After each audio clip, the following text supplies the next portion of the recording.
le polka la melo ofisio komisio ngā ruenga de malo,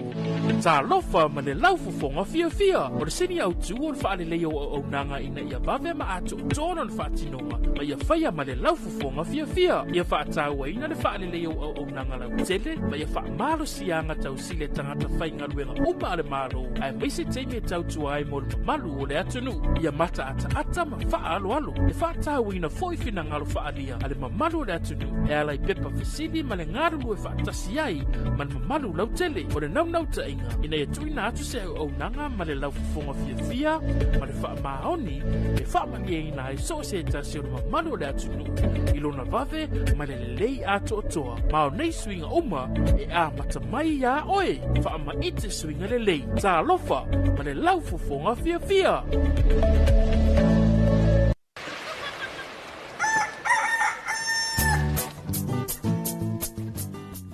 Talofa lava. Yes. Ua si tia le tau o fesuia inga o tupe wha amamoli le Western Union. O lona winga ua wha teleina tupe tala. O le a wha itijia tupe wha o ngai lafo mai ai. Ai te le o le a talaina. A whea nei le ofisa le #1 currency Western Union pe vala au mai i le 250 mo nisi wha mtalanga i suinga maua e o tau o fesuia inga o tupe a le Western Union.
O le tamale wati ne vaenga o le taia o le ua awhatonu nei ma le itu la e ono.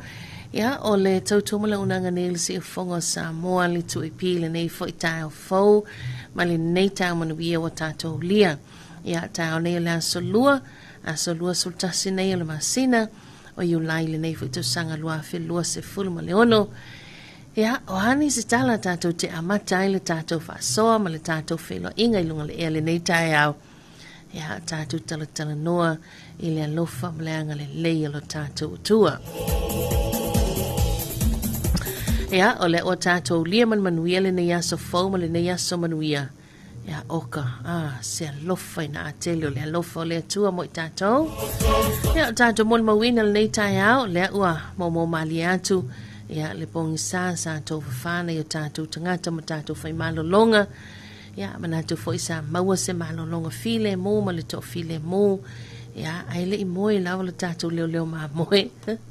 sa e to fa mo moe ma lo le ai le moe le tatu leo ma moe le o tatu i ai lunga le tatu por la meta Talofa Samoa ya ele nei foi tai au la solua ya e fa lo longa le bulenga ma le o fa ngal wenga le Fixco company ya po la uma la le Western Union. Ya ilo tātou tunu ula to nanga masani ya fa ma fola mai peo la to au e langono sol tātou proklame i lea tai au ma lea tai au Atana vantu i le maleifo mai le nei tai au fau na ma walunga o Samoa atana vantu pa ia ma mamalu Amerika Samoa le nei tai au la so fua ya to tau matanga le nei va yaso ya fa talofa ni toke lau ma lol soi fo manuia Fatalafatu, New Zealand, Australia, Amerika, le atu Europa, le atu Asia, le atu Afrika, o le neitu langi o Pasifika, ia fea se vaenga o lo maua ia tātou whaasalonga, ia ilunga le ea le neitai au, ia lo au lo lima, ta whaatalofa, ma ta lulu lima,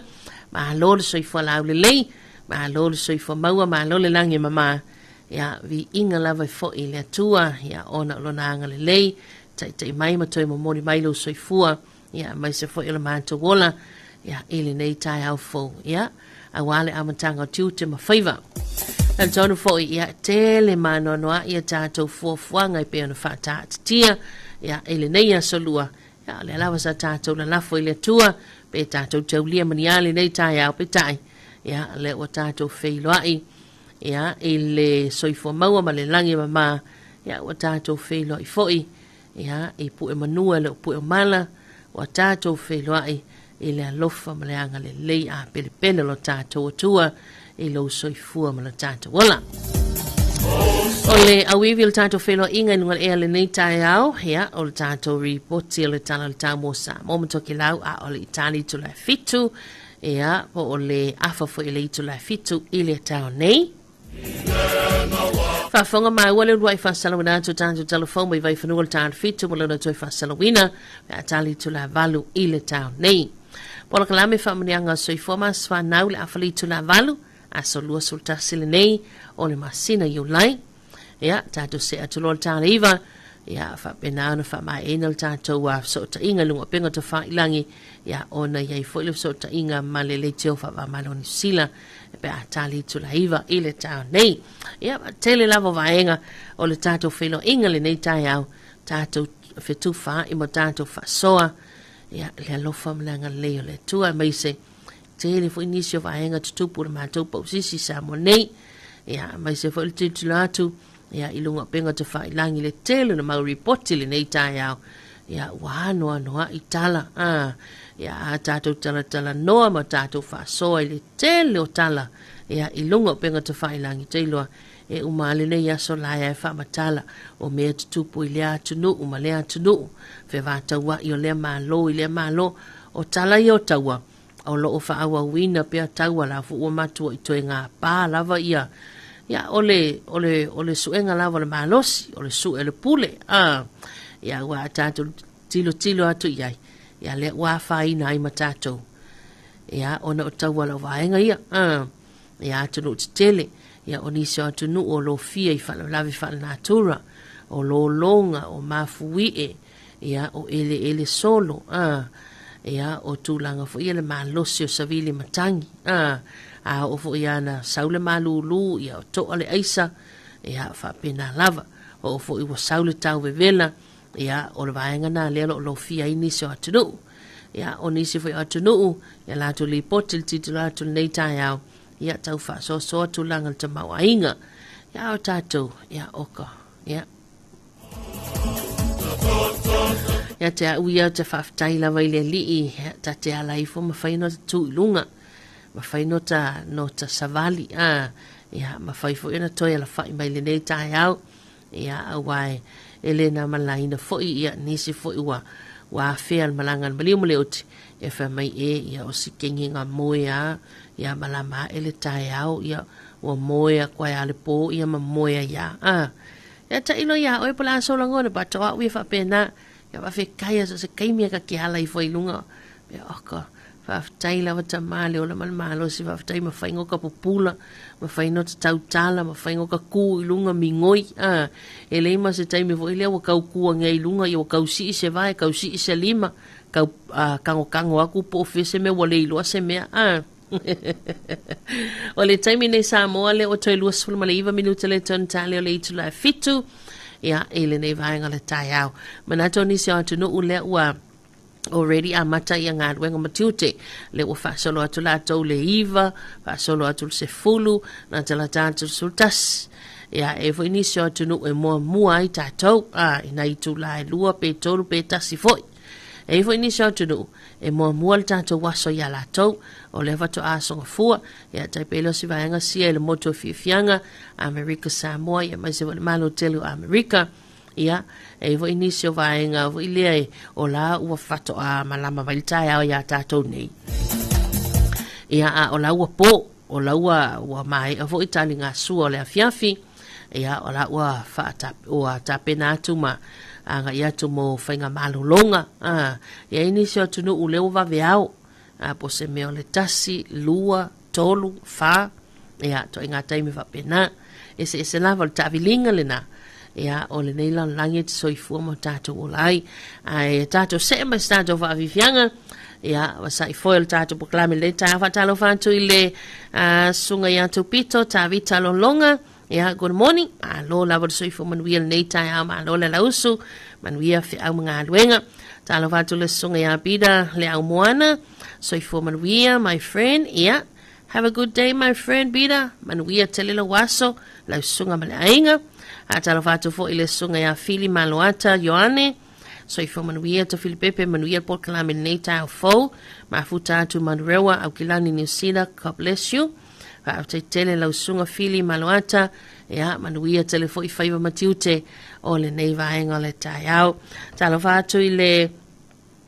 uso ia se Oriana. Ia, ma se lato ainga I nai California I Amerika. Ia, ma lo le ono sai. Se Oriana la le whai mai lea ua lata atu lato le sultas. Ia, ma lo lava le lauso, ma lo ono sai, ma lo le ngā lue. Amanatu, ia, tātou se mas tātou whawhiwhianga le nei vaenga le tai au. Masai foil tātou whasoma le tātou poklame.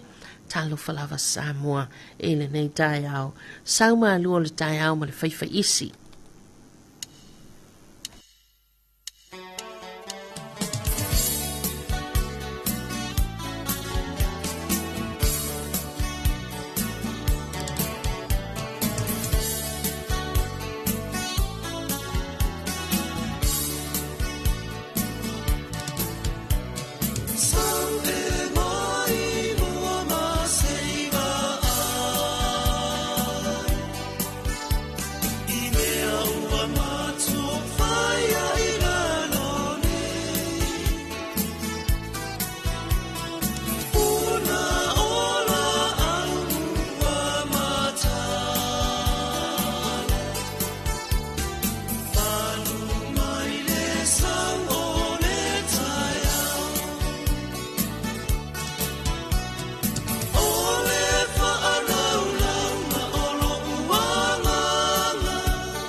to ina o fea e usupo ye si o te alua tu pole asi la me ta pisa mai ngā tai le komiti fa longol vai nga luol por ke kian malu la foi wo poi kum wenga ka mana te le ala avano le leia le si talo sanga ia mo se masini fo ile video ila au te lo se falo lolo mo i masini ui papa ke haru sa o ala i vai tele ile falo lo mo fa tonga te mo wai masini le lei masini anga ta o ye kuai te le lava o te alua tu lai le fale komiti talo sanga ia no ti elo le i vai tele se mata ia masini Fio mai loia tātou la lai funga lei, mai tele, wha peasa le longa mo le motu tele i sa la fai. Pe wala au mai fo numero telefoni 225 251 o, wha peasa le longa i le 5 Pe asia se fo ilunga o penga ta whailangi i le mātou Facebook page. Samoa Agriculture Store Company Limited. Samoa Agriculture Store, helping you grow.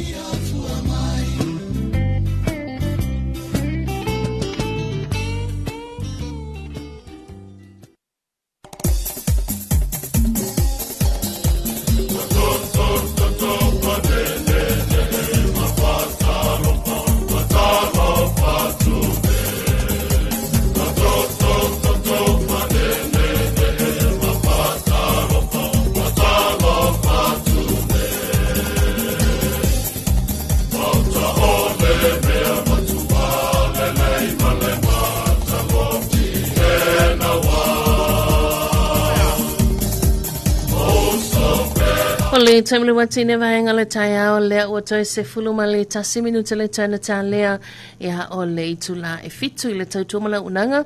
ale se ufongo Samoa le lua api le nei fo i taiao fou ia le na o le sauma lua le taiao e pe ona ia tātou fatu fatunga o tātou pe sepsenga le nei taiao ia e moli atu le a se fe au tāua fo ia te oile walau sumai malau tā pena mai ai ia i tiute ma whaiva tau amata o le nei taiao o le asolua a talofantu i le talofantu le sunga ia toi le iu Barbara ia talofantu le nei porkalame mantango fie lau sunga lau tūli foe ma loa fua i lau maua a lo faanga mai a toi le iu ma Barbara ia ma le whanau Milford Central Point Orkin manuia tele manuia lava whaiva a lo filima manuia le tua i ngā luenga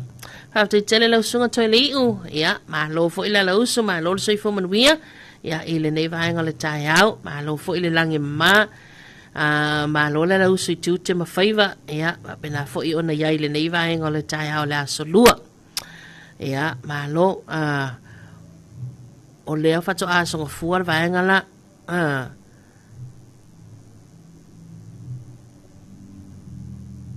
ia o le tulanga na faisi tele o vaenga ia fa mawina tupu tonu le tātou tudu ia i le nava yaso le fai unga le nava yaso ma le amatanga fo i o le neiva yaso ia tulanga pe o na iai le tātou tudu tiltilo atu ia fia lava na ialo matama whanau wa Samoa lea fai ngaruenga wha vai taimi ia i New Zealand pe ona asia lana fionga i le ali pāne miel te tai o na malo ia i le tātou atunu ia ma wha manatui na i le atoa i o le luas fulu tausanga ia o na whai ngā pāanga le leile a Samoa ma New Zealand ia talu ana maua le tātou o vanoa ia tātou te anga ia toa i ngā luenga whawai taimi le ua o atu le luas fulu tausanga ia ele foula mautanga Samoa ma New Zealand ia wa a fuala iai luas fulu tausanga tele ainga o whamaniaina tele ainga o manuia ai ia pefu ina ini sa tātou porkalame whatala noaino ia man tātou telefon mai vai whanua ia le tele na si ai o na nisi ainga wa mautu maota malawa nisi o ainga ia le o mawhai ana whaatauta a vale ia le tele o vaenga ia tina ua whai ala tau a tina ia ona o le tele o whamanianga ia anga ia tuai ia na ialo ma whanau o le tātou tunu ia i New Zealand ia whapena fo ila ma Australia ia mauala le tala fia ia fia lava nei na Yusuf manai tu ngani manai te mali ia lo iai ia inga luenga i New Zealand ina ua mawala tau whailo inga ia mali tai o le malo maua i le avanoa ia siai ia na ia loia le tātou tunu whātalo whātu ia ina iuso mana i tuangani foi ia ua telo niso tai au mafuta mai lātou la ua usu ia taimine i la ua levo na o na usu a matala tau ta lima a matala ta leono ia a fai foi e ia ile simoko mua lava ia sina taimila na le maua mai e foi ma le avanoa ia toi whaalongolongo mai e a tātou ni Samoa wai e masani ona meli mai nei tuangane mana yuso ia leo matou whaalongolongo atu manino lei al tātou live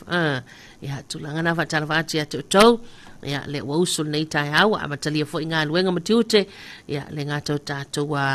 kambania le Mr. Apple ia le ngatou i lātou ngā lulua i fafo ia i fafo i la au i le apu ia maiso i lātou ngā lulua i tono back house ia whamalo le usu ia tau mana tue le whaingo fia wa matua i whai te tele le malulu ia lea lawa tau te usu ia ona ole mafau mai fo i le inai matua mafau mai nei whanau e ile mafau ngofo inga le mangai le pira a fa peo le alu ala e nofo le ile fale apa ia le ile mafau fa pia failo le poro misil toi ina pia ia te talo atu le la wale fai meska ko fal palangi o mea na le tal no ai ia ava pe e alu pe ia fia fe seka avale le wa matu alto ina malo matua ile ti e la vala ua se la ua ta avale ia o le si moi mitinga le na o le si vaenga na tu le mata ia ke halo ke fainga ruenga ia e fa tausta avale to ina malo matua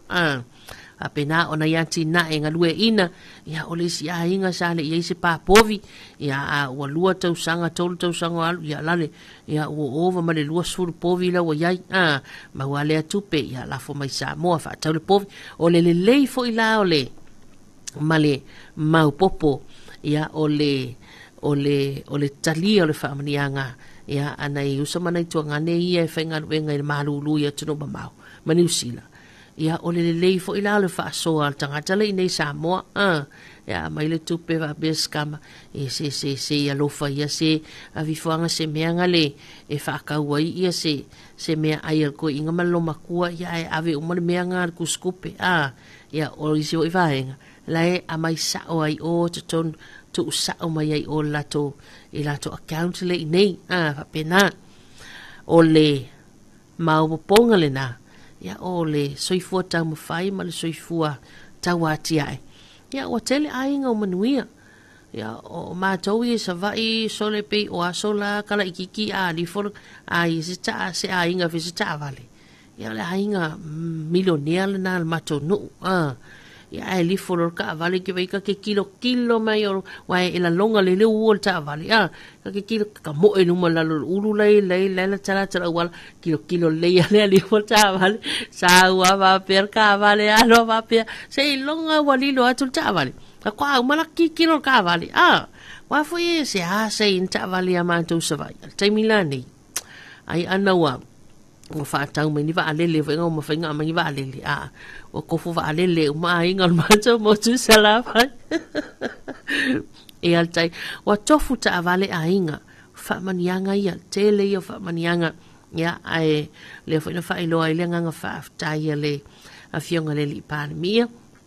ia le fionga ana po la ulen mali toa le o te po la te va fo se schmidt ia ile malo New Zealand ona ole mausali mala mawaa ia ole la ua fo filo inga ia fa talofa tu ile le avion ia asiata fono ia la asiata talofa malo la vol soifo manuia ele nei tai au fa talofa tu ile uso ia ruta o kisene utupo morning uso manuia nga luenga nei asalofa tu mo oe after tele ruta alofa tu fo mo oe mala inga manuia tele la usu ia ile nei tai au talavatu tongane ya Erwin Fialongo so ifo manuia ta fili ia le wa uso inga luenga mahutatu malto ina ya tofa mamanu fa pe au fa inga luenga Rosalote manuia lo waso talavatu ila ufionga tofa ia mai se vai le faltua talavatu Erwin talavatu le sunga ya manu talofa ile sunga ya pali kamuta ia malfaltua mali au nanga Rosalote talofa atu lua tu ia Susana malona fale loa ia talofa fo ile au ngā lulu e le falfalawa talofa atu ile talofa atu ile lato I ave pasi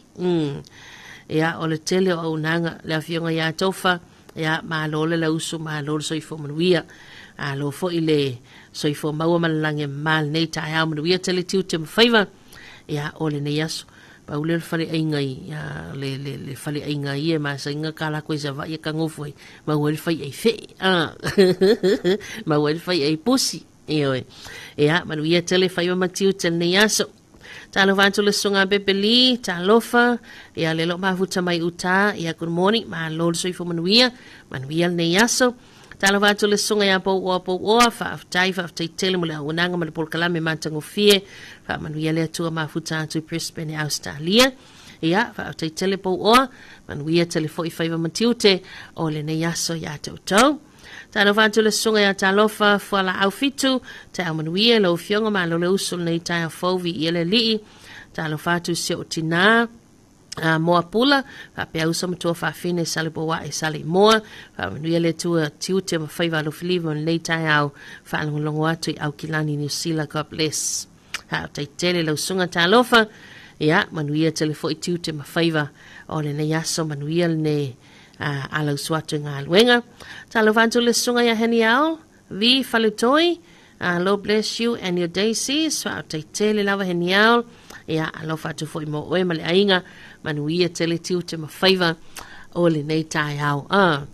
Ta iro ia te oe pola asola ngona pia fa mai lista ngata, manuia lo aso, God bless you.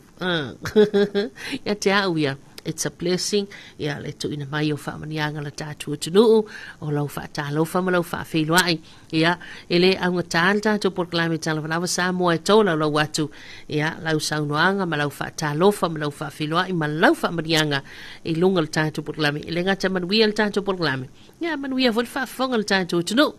Mai se la tau lea loo. Mafuta mai lunga tātua live. Ia ele nei tā heni au lea loo mafuta mai msalato engai Hastings. Talofa atu Chris ia pe ia sala mate ia ma lo lava soifo manuia alofa tele atu mo o lua ma whanau ia manuia tiutil nei aso talofa atu leo soia vai moana seu ma lo tau manuia lo fionga tau sala talofa atu ia matua ia le abai mulianga ma se o tina ia se nani le abai lo lii tau manuia ia au lua matua God bless manuia nei tai au ia ele misi la vol fa fila ia le usoya vai moana mo na yona tua ia le tamaya le pai maltina ia senani na le fio anga li ia fa talofa tu ma lord so fo manuia fo ilo wasa vai moana le tai au ia se male va lu watu le ua ta tonu fo male tu la e fitu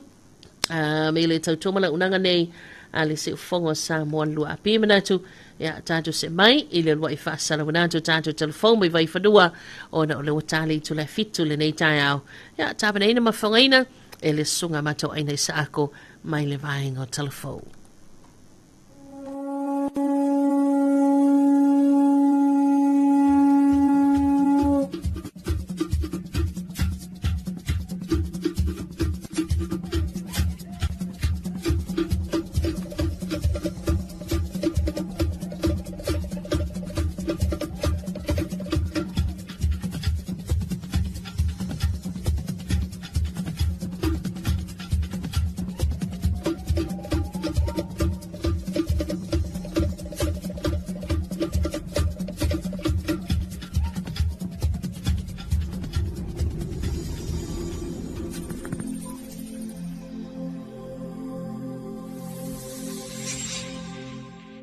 Talofa lava o telefon mai vai whanua. Ua whailoe la whiunga le minisi tāle mtanga wengo le soifua maloloina, ma au salu malolo fipo. E toa whani so fo mai wa whamawai mai o la to whinga, o na nisi ua nga I e whaatuina la to pisinisi, o nisi ua malanga I tunu I whafo, ma nisi lava mafu anga, whaalo tui whale I o la to lava a inga. Na whaalia o lea ua whaititia I le walu se furumaleiva fo mai. Ai ilanguna lava le mawhana whana o le matanga wenga, Ina ua tali mai fo inisi o whanau whaato a whaau ina mai le universite whaafo mai a le tūlangi le Oceania I Samonei. Lea ua whaamawina I tama whanau e tō lua. O le isi fo I tala fia. ina ua whaamawina whanau e le vao leono, ma le se furu lea whai, ua whaau umai fo i lea o ngā whaafo mai a le Universitea wao Samoa, i le papainga langala. Na saunua manino wa a wau, o lea lava o loo iai fo i fo mai fo whaato a whaau ina mai, e ngā whatio ne tari atu le mana ongo loo iai, o le uti uti o fo mai, ai peitai, e tā ua lava le whaatu pula ia peo fo mai e whaau wina, e ngā lulue mo le au na ngā whaale soifua ma lolo ina. Mo tausi soifua, ua au sia le valu se lau, ma o loo whaatu pula ia peo le au whai o tausi soifua, ua whaau umai i le Universitea wao Samoa, o se tūlelei mo le malo, a wao le isinga luenga mamawhalea mo le au na ngā whaale soifua ma lolo ina. Na tautino wa a wao o le mo mianga, ia si tia le au whainga luenga whaapitoa i mata whaioi nei beo le fōma i mata si soifua, a o le talo tolonga, ia awa lava, ne i whaititia pe si o ki fōi. O le atunu ufiti, New Zealand ma initia, le lava e watua ia tatunga singa se mo ta o tunga whaapitoa, ai o saina le isi atunu u, o lo tele ina au mai efso soani mo fōma i whaapitoa, e ngā lulue mo samu nei. Ele na fesoasoani na mawhai ai una sala pule whaavau malo, ele vaole ame paso saina i samu nei malamtanga luenga le soifua malo ina. Pe whape whea una whaalau tele lea fwoi anga lei mōle nei au nanga i le tātou tunu u. O le afuanga tonu lea o le malanga whaapitoa i le whaai unga le vai aso ua tonai. O le afiunga le minisita langulango le soifua malo ina. Ia moto pua se veheni. O le whaatonu sili ao ia June Scanlon Lui, manisi o sui o le mtanga luenga. Hele anganga maulunga, ia matua whaatara noa masanga wā ili manino. Po ngā whea tonu e whaamautu i nai le whainga pa anga wā la lata sa mua masaina mō le au nanga. O le nei whainga malanga, la tō te asia whaapitoa i le whale mai saina, o le a au mai aifo mai whaapitoa ngā lulue i le tātou tunu u. I le Malaysi o le a mawhai e fwoi o na sila tutoa pe whaingo fie, tango fie mawawe o na maua mai sapalai. O vaila au mafuala au o loo tātou muna umia ia sa uma. Na sauno manino le afiunga le minisita lam tanga luenga ia wa au saluma lolo fipo. O le nei malanga, e tāua tele mo le fua iai o se whaai unga tala whiangai, ale malo au wa lava le whaalau tere ino le ato toa ma le sitia maulunga, o le au nanga, ale matanga luenga. A mai ale malanga i seina, o na whea leo initia se ia sia whale mai tu i se sae o le atunu u. Ona o le toro whale mai o loo tātou whaipa anga, o le tūlea i mātu o initia. Ua whamaunia le kāpeneta, le tōwhia lo ia o le awhiunga ia le alali whale to ese asawa, ma o fisa sili fau mo le whaala potaputonga o whaaputu ngā tupe mo le lumana i manuia o tangata Samoa mo le isi tolu tausanga. O le alali, o se tamali i ua loa lana tautua, i le vaenga ma o tupe, e le ngata tonu o Samoa. Ai whapea fo i le tūlangi le Pasifika manisi o whaala potaputonga whaava malo. I le lalolangi, i le lalata i le tolu se fulu tausanga. O loo ia umia whailunga tau loa ia fia ele matua whaiva. O le whaafua ino pisinisi mai le Universite o le Pasifika i Sautei Fiti. O le tikeri whaalo ia mai le Universite o le Pasifika i Samonei. Whaatasi ai ma le tikeri o le whaapisinisi mai le Universite a Vitoria i Ausitalia. O se tausitusi aloa ia, ma o le sui fo'i o le whaala putuputunga, a su etusi ma tausitusi alo tātou atunu u. Ua sui tūlanga le awhiunga ia le alali, i le awhiunga ia le malu se le sitina meni reti, o lea na se ei mai, i lea whaitowhinga i tausanga ua mawae. Talafona mo le nei vaenga le aso ma ni telefua fuanga whianga i masio tātou atunu u.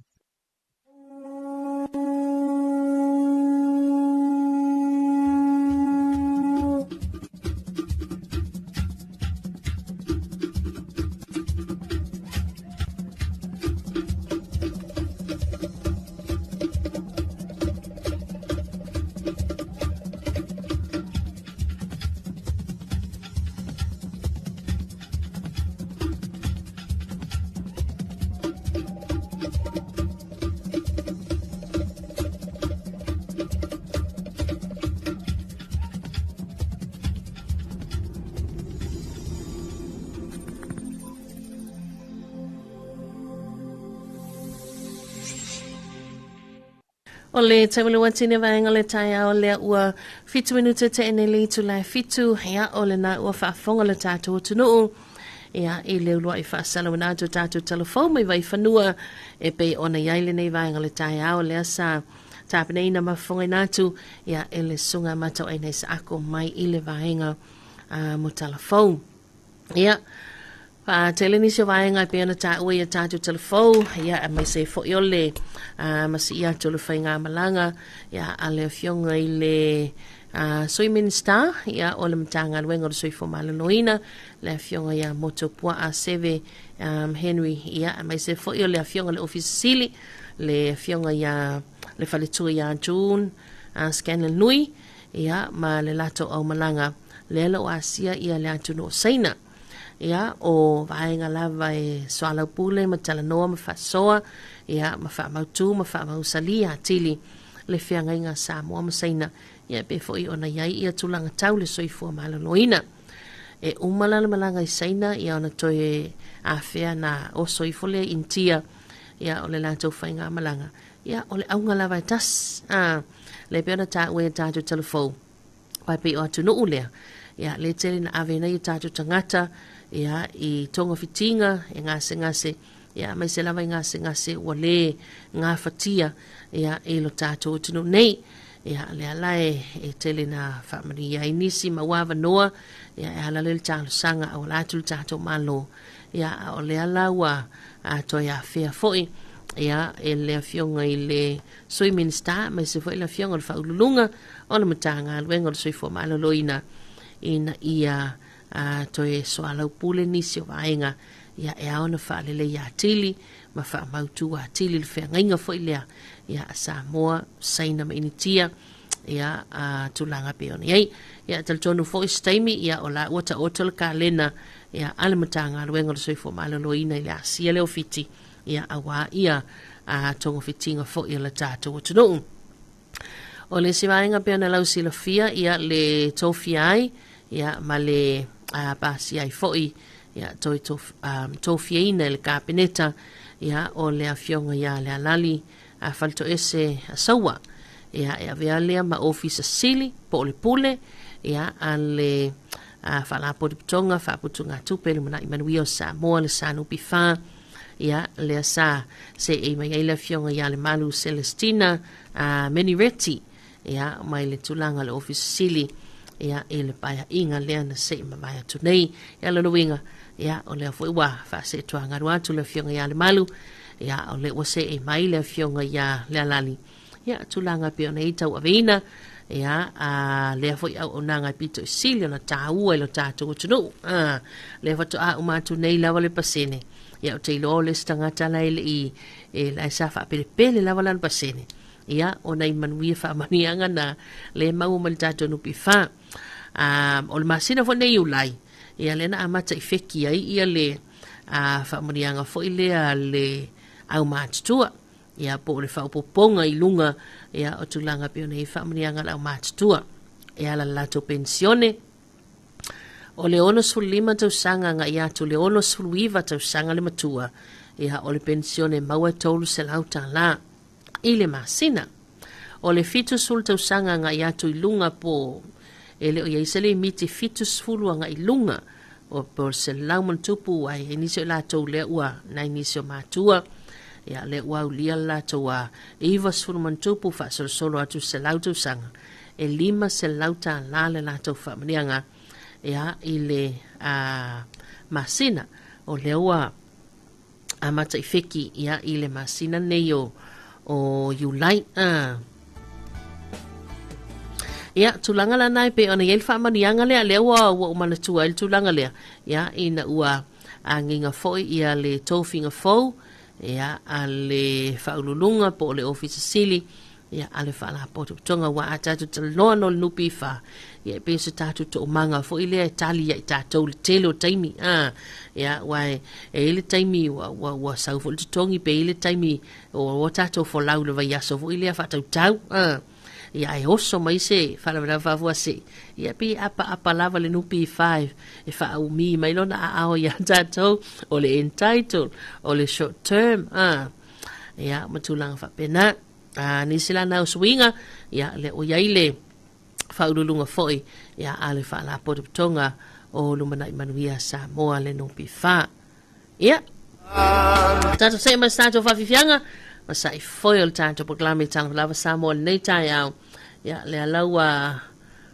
saune mai le whawhiwhianga ma le wapesa Mona Lisa Creighton. Ia ai whatalawatu le sunga ia kurene ita o te mai ta vau. So i fo manuia nei tai au fo manuia lau tiute. A te tele la sunga gurene manuia o whaiva nei tai au. Le sunga ia makre kauli lupo va ai lua. Ia ta manuia whaatai mo le porkalame matango fie. Alo whātui au kilani. Tai tele lava ni lau whionga le whatua makre manuia tele tiute ma whaiva. Ia ole nei aso. Ia whawhiwi atu Mona Lisa Creighton o Yesua ia le tātou leo leo ma moe le lei.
Kalame lo ofisio komisio ngā ruenga le malo. Talofa ma le laufufonga fia. O le seni au tuon whaale leo o nanga ina ia vave ma ato tonon whaatinonga. Ma ia whaia ma le laufufonga fia. Ia whaataua ina le whaale leo o nanga lau tele. Ma ia wha malo sianga tau sile tangata whainga ruenga uma le malo. Ai maise teime tau tuai mo le malu o le atunu. Ia mata ata ma wha alo. Ia whaataua ina foifina ngalo whaalia. Ale ma malu o le atunu. E alai pepa fisili ma le ngaru e whaatasi ai. Ma le malu lau tele. O le nau ta inga. Ina e tuina atu se au nanga ma le laufufonga fia ma le wha maoni e wha mani e ina e so se tasi o le mamalu le atunu ilona vave ma le lelei ato o toa ma o nei suinga uma e a matamai a oe wha ma ite suinga lelei Talofa ma le laufufonga fia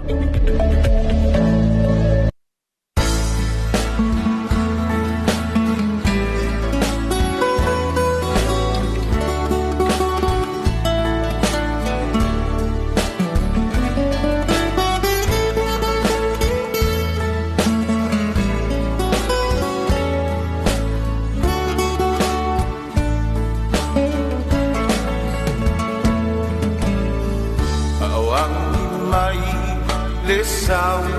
man a olela un hozo azu Tasilava lo fa moe moe oe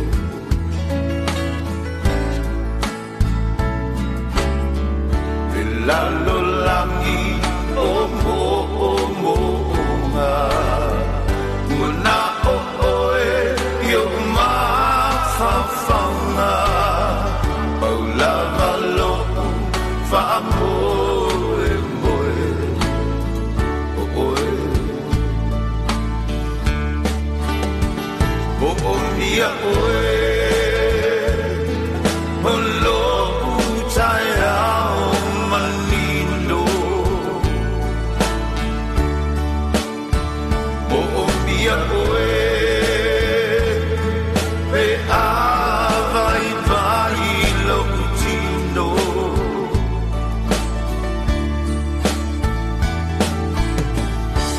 oe o lo malo si ana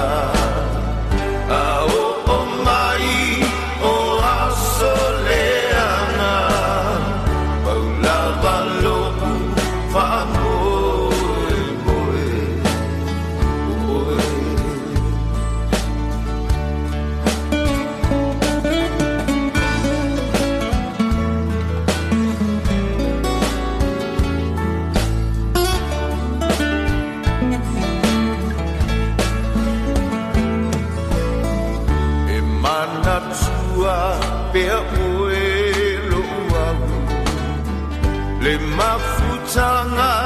e whaapapau o folinga e la lele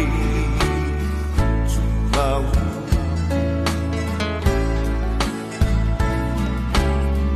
o mo oe mo au tasile tino tasile fatu paula malo fa moe moe oe o mia oe o lo utaira manino o mia oe pe avai vai lo utino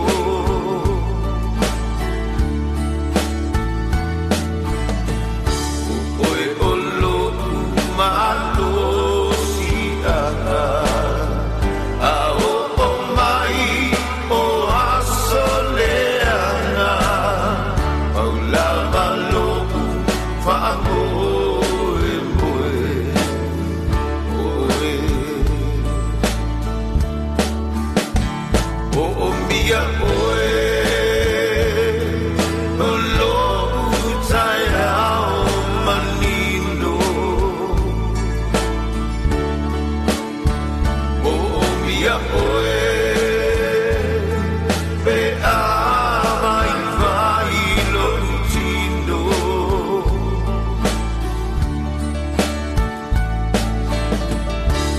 oe o lo malo si ana a o mai o asoleana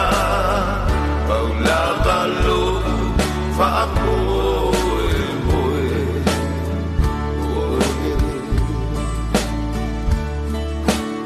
O le taimelo atine vaenga le tai au lua solo minuta leo te ne leitu la fitu ia o le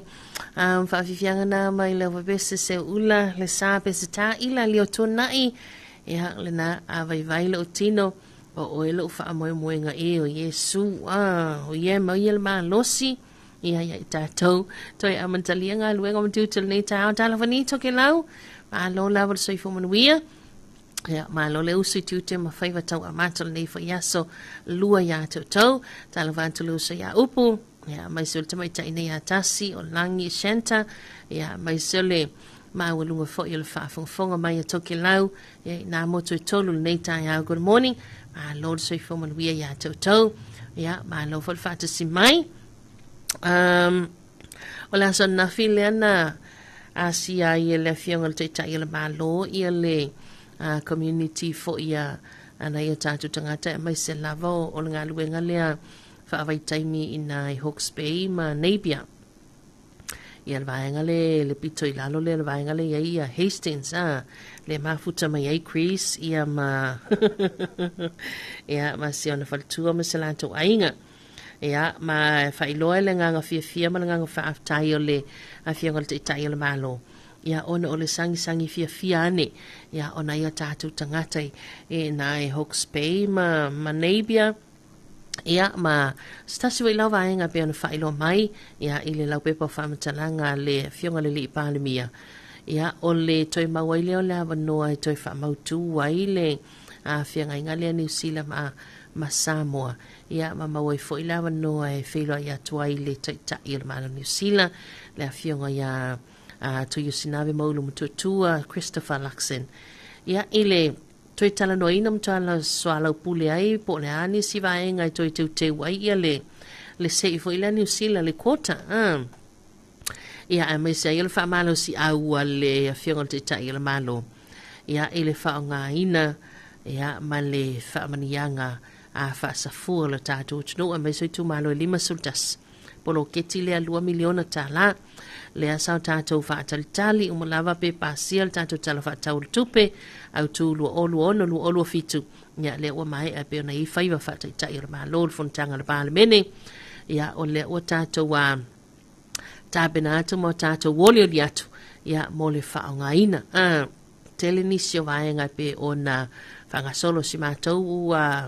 i tu maloi o isanga ngatas ia le o whanga solo atu ia si singa fo ia le la lawa fo no mal komiti ia awai o la fo matua i tu ai lava ia le vaenga le e ai tonu le poloketi 2 miliona lima suta si tu malo 2 miliona ile tu malo etas ia ina ia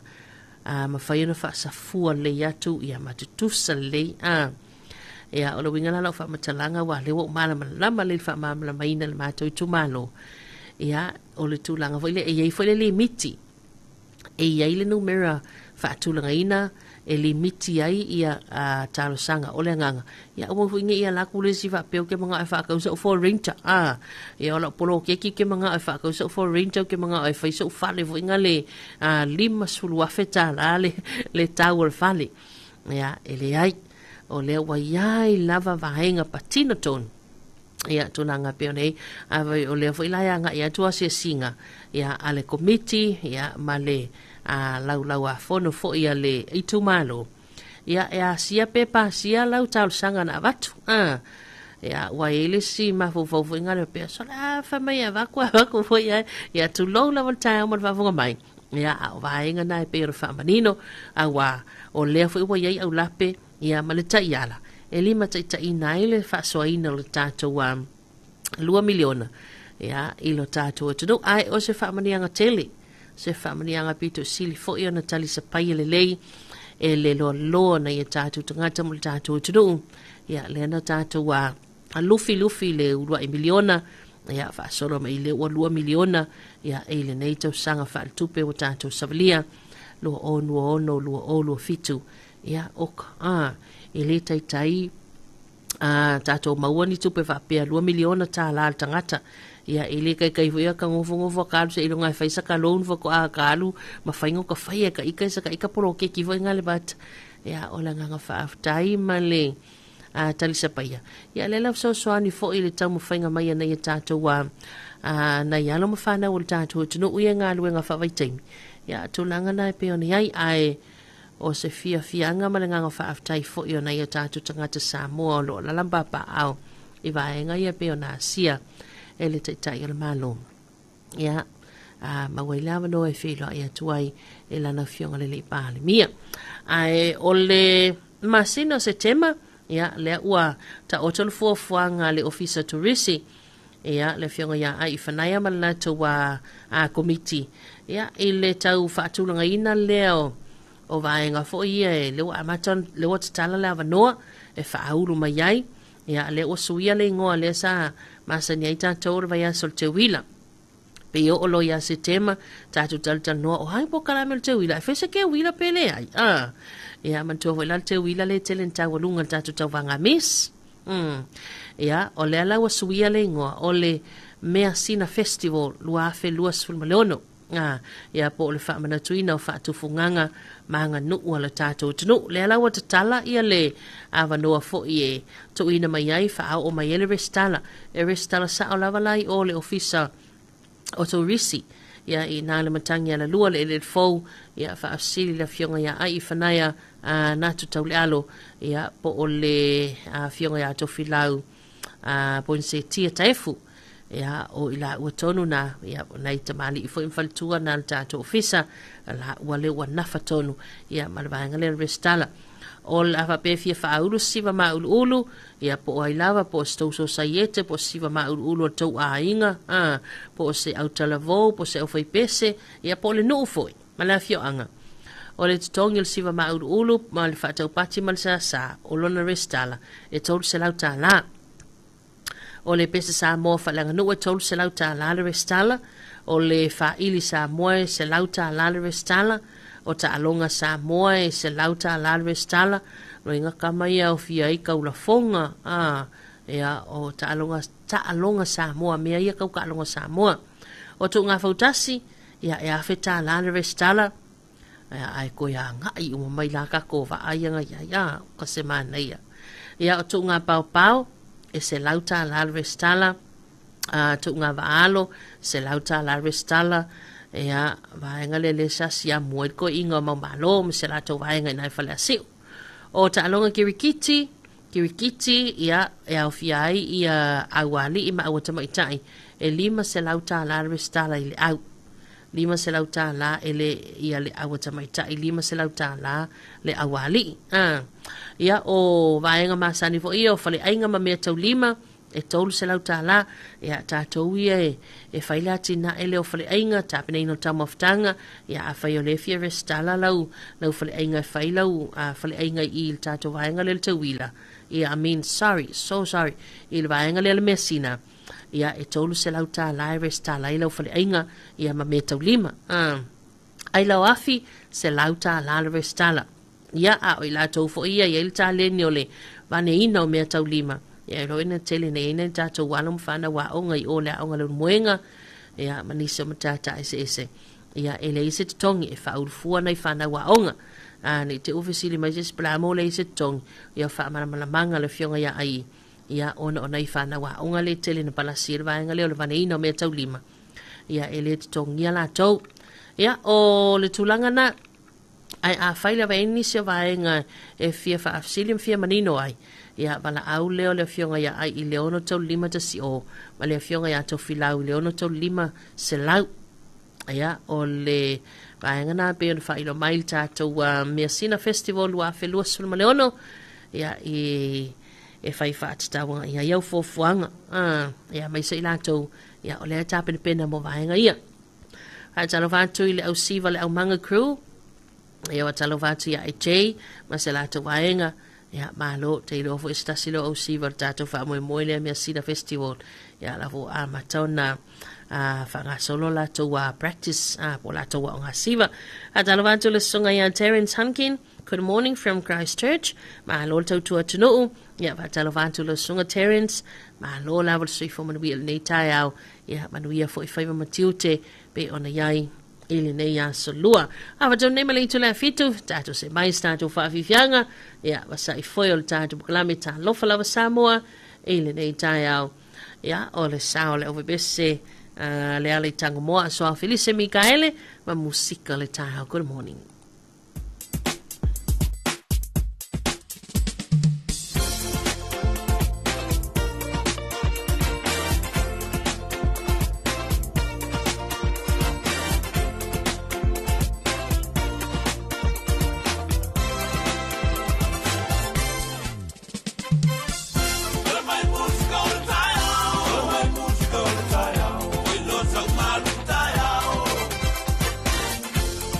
Left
Whawhiwhianga nau musika sui whewhiloi il ne vaenga le tai au, le ale tanga mua so Felice Mikaele, ia wa musika le tai au, o le watoi lua sulima minuta le toan tali o le valu, ia tātou se mai se whate antul tātou reporte ni il tala le tau, ia ele ngata toke lau o Samoa, ele nei tai au o le asalua. Tala le tau mo le atu toke lau, le na whamawina, ia ele tali tu lai ono ile vaveo nei, o winga le tau o se vaenga o pēo mao le ea wata sia i au ma timo lo a fia i pia le atu tu lau. O labata inga, mo sa wili maa le losia lo wha malu sia pia mo lau whanua ma o ngā sami o le atu tu lau. Mo le poana nei mo o ngā sami ma lau whanua o tuki lau, o le aangi sa wili saute sae, ea wha salo atu ma losi sa wili. Lua sulima maila tau tai, po le tolu sulima le wha sulima kilimita le itula, ma e wha solo ina wha ititia le sulima i le lua sulima maila tau tai, po le lua sulima le tolu sulima kilimita le itula i le aso a tai au. e timunga ma e mawhai niso taimi whapea nei wila ma whain titile iai. Ia, o so le sami, wha solo ina whai titile si i le aso a tai au, ma e ngaiona tuatu, o le a oi niso taimi, ma nei timu whapea fo inai wila ma whain titile. Talofa and a very blessed good morning once again. Tokelau, here's your morning forecast for you, and this is recorded at 6 o'clock on this Tuesday early morning here in Samoa. Situation, a trough of low pressure with associated clouds or showers continues to affect Tokelau. A strong wind warning remains in force for all land areas and waters of Tokelau. Over the marine waters and land areas of Tokelau, wind flow southeast of 20 to 25 knots or 35 to 45 kilometers per hour,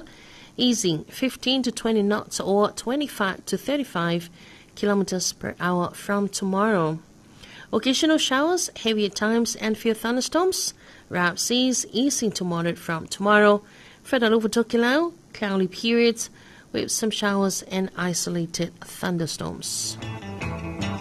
Ea lena, mautu atu le reporti lana tala tau o le lanu mumule e itasi mo Tokelau o la mta inga mo sawili malolosia lo fa malusia pia mo lau fanua ma o ngā sami ea o le atu Tokelau. Pau nao le tala ea to ina bai ea mo Tokelau le nei tai au.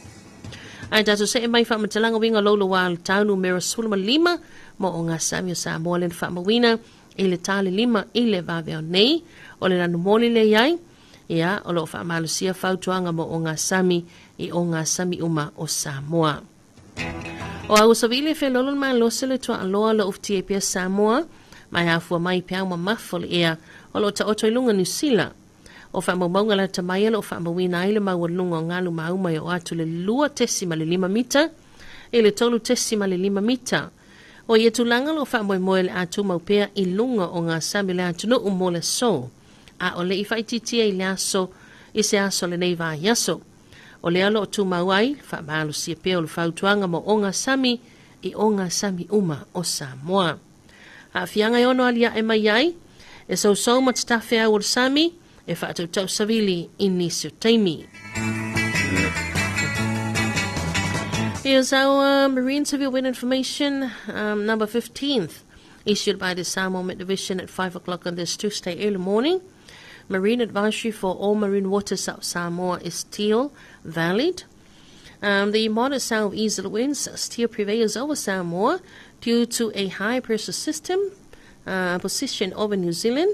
The latest marine observations indicate wave and swells heights remain between 2.5 meters and 3.5 meters. These conditions are expected to persist today before gradually easing later in the week. Therefore, the marine advisory remains in force for all marine waters of Samoa. Potentially bad for Samoa, strong currents with very rough seas, expect gusty winds at times. And our next heavy wind information will be issued at 5 o'clock this Tuesday afternoon. Tasilanu moli lelo o yaile whaamalusia whautuanga mo o ngā sami umal tātou tunu. Ia e pei ona tu ina mai le tātou reporti le nā le whaitonga lona sulima o whamatalanga winga lolo wā le tau. O le vaenga lea pēna whamawina le awhari tu le 5 na wawea nei au fiai tana le tāmu vaenga umalawa o Samoa. Mo winga le tau o au savile whiololan maa losi le tua loa savile mai saute sae o le oftia i pēle antunuu mai au mai au manei timwe a fiai Samoa i niso taimi. Me leo iaise whautuanga ma se la patainga ai mo le sola vaia le moteli se la whai matumua nei whamawina e uvitia se vaenga le langi au manei timunga i nisio vaenga ma tele i taimi le awa uli. O le vaenga iona tuatu mo le aso tai au o le ayai timunga puu valo ia le aso tofi tātou aulia o le ayai timunga puu.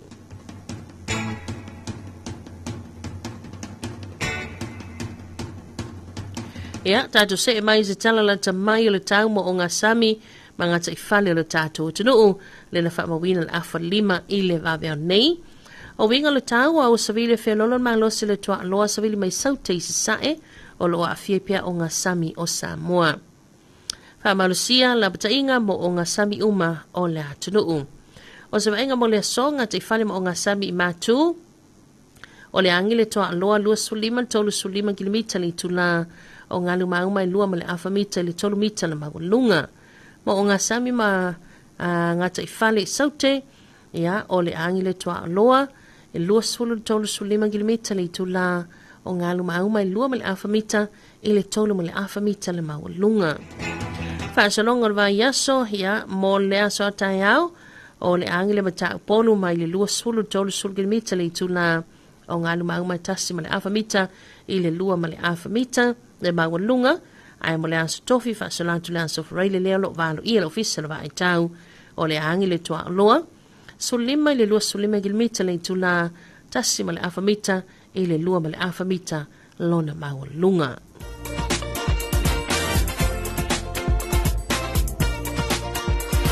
Here's our public forecast for our Samoa, and this is recorded at 5:30 in this Tuesday early morning situation. A moderate southeasterly wind flow prevails over Samoa, with associated clouds and a few showers affecting the crib at times. For today, for both Upolu and Savaii, partly cloudy with some afternoon showers in some areas. Outlook for tomorrow, brief showers, and for Thursday till Friday, some afternoon showers.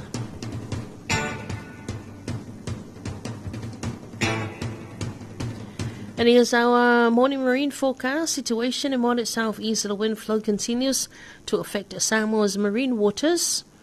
Active marine alerts in force for all marine waters of Samoa. As for today, for the north marine waters, southeasterly winds of 25 to 35 kilometers per hour, waves and swells of 2.5 to 3 meters. And for the south marine waters for today, wind directions, southeasterly winds of 25 to 35 kilometers per hour, waves and swells of 2.5 to 3.5 meters.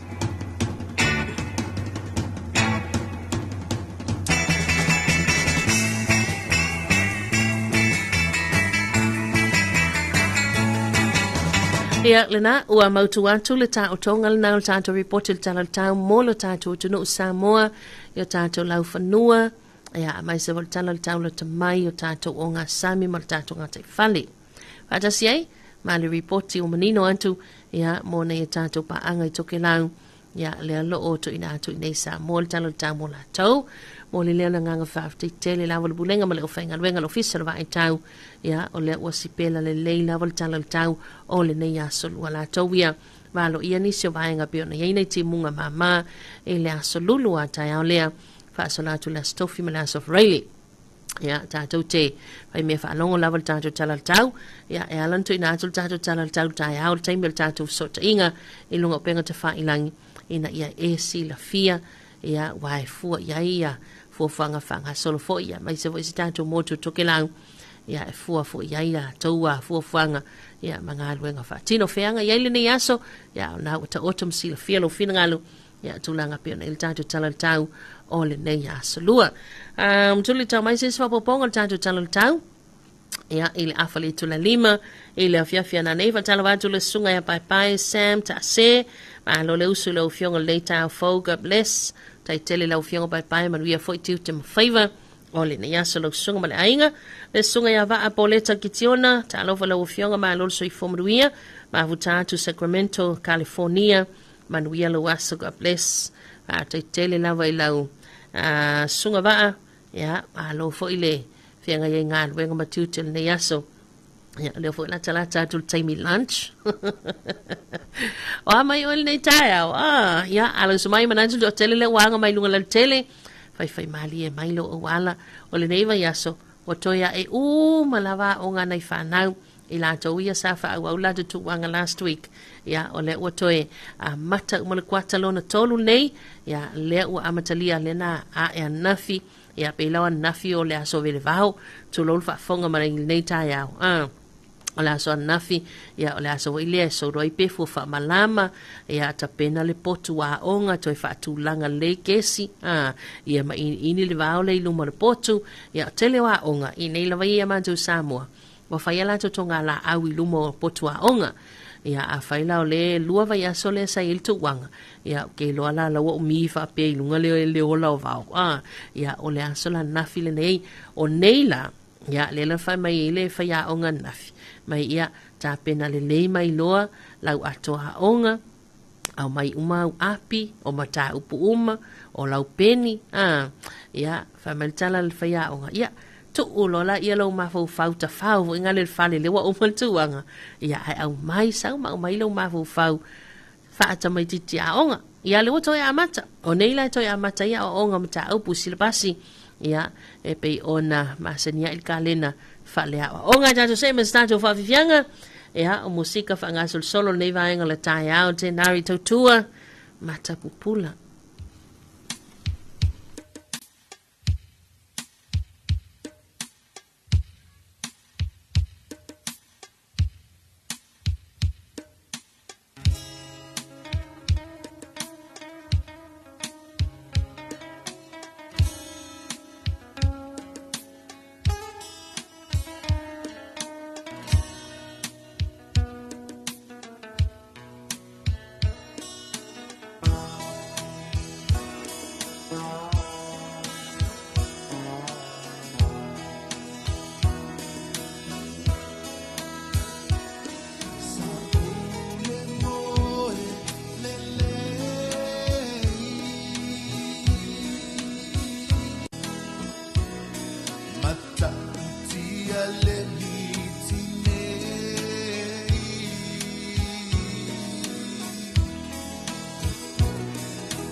ai mamo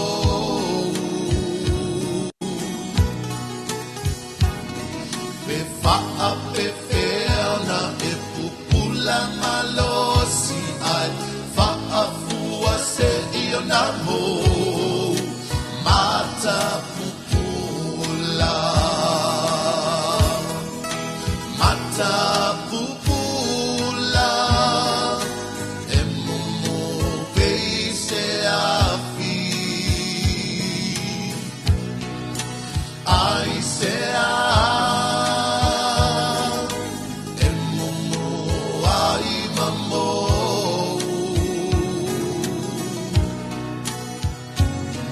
pe fa'a pe feana e pupula malosi ai fa'a fua se io namo mata pupula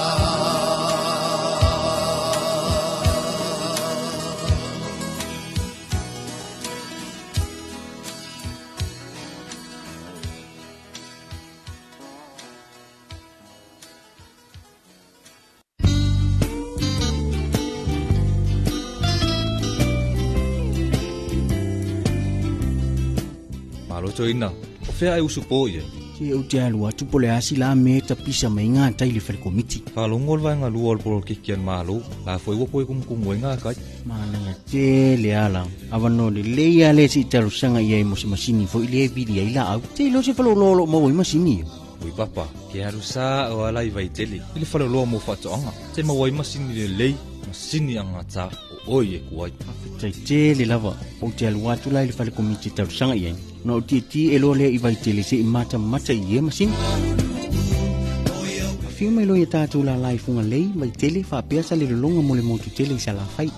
Pe wala au mai fo i numero telefoni 225 251 o wha peasa le longa i le 5 Pe asia se fo i lunga o penga ta whailangi i le mātou Facebook page. Samoa Agriculture Store Company Limited. Samoa Agriculture Store, helping you grow. Whantalawhantu le bulenga ma le o whainga luenga hea ale whalaloa whaatoanga le nei vaenga le tai au hea lato la la i nai vai tele o funga leia mai so e salalonga i le motu tele sa la whai. Good morning, mahalo le usu, mahalo le soi fomanuia hea alta mai tai a te wila mai so e Craig o Ryan hea mai se fo ilanga i atu le mamalu le atu nuu hea mo whainga whaataunga i le nei vaenga le tai au. E le tātou whaasasilanga tā ua whetu ina atu, o le whaasasilanga mai le bulenga tangata whao mai mō mei atu no mamau. Mea sina festival wa whelua suluono, whaamanantuina o whaatufunganga maanga nuu. Ua te tala lo ia nei, le restala mo i lātou umai fia awai, e tau wangam whaafifianga le whaalinga o Mea sina festival e whaamanantuina i tātou whaatufunganga mo le tātou anga nuu nei mo watu, e beano whina ngalo i ai le malo. Tanga i lei vaenga le polkalame, e mawhai ana restala mai ei au talawom whala potuputonga, o kalapu maso sayete ma tangata teito tasi, i le ofisa pulenga o tangata whao mai moa, i le maota o le malo i matangi ana lua. Tau wanga siva ma ulum whaatau pati masasai tolu selau la, pesa sa moa whaalanga nu o tolu selau la, wha ili sa moa il selau la, ta alonga sa moa selau la,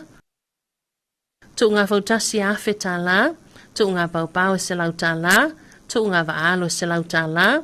kirikiti a li ima tamaita i lima se lau tā la, fale enga mea tau lima tolu se lau tā la, ai lau awhi se lau tā la, wane ino mea tau lima e le ai se titongi.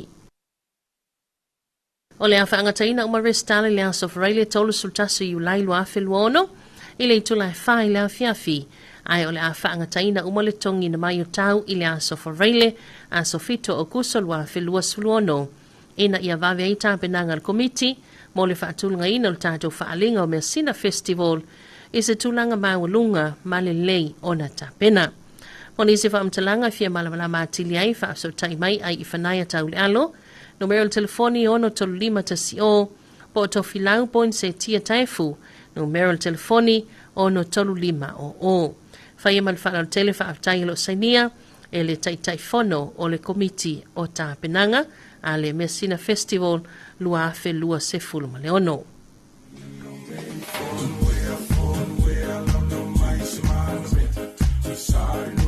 We have our public notice here from the Samoa Tourism Authority. Messina Festival 2026. Registrations now open. Whaamanatuina o whaatufunganga mga noong. The Messina Festival Committee is pleased to announce that registrations are now officially open for all interested church groups, organizations, schools, teams and individuals wishing to participate in the Messina Festival 2026 celebration of arts and culture, formerly known as the Teuwila Festival. This year's festival celebrates Samoa's rich cultural heritage, traditional arts, music, dance, sports, and craftsmanship. We warmly encourage everyone to be part of these exciting national celebrations by showcasing the talents, traditions, and unique identity of our people. Kindly refer to the Messina Festival competitions and registration fees below for your information.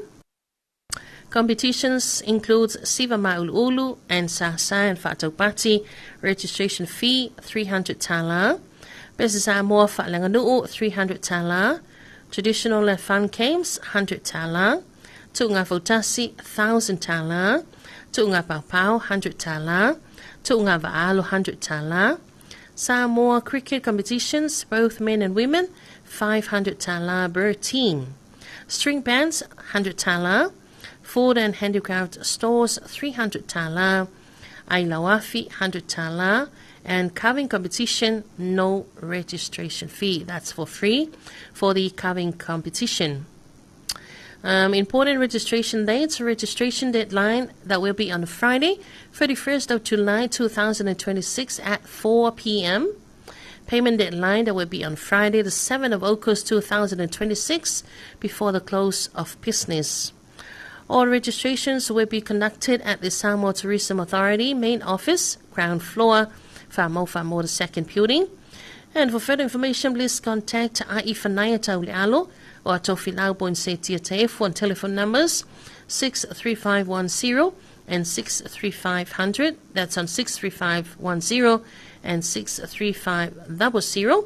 or on via email natu@samoa.travel and boinsetia@samoa.travel. And we look forward to your participation as we come together to celebrate and preserve the rich arts, culture and traditions that defines our beautiful Samoa. Fayamal Falaltele Lava, the notice is signed by the chairman of Messina Festival 2026. Elena, wa manino fo ile tato faslanga taua lena ya maile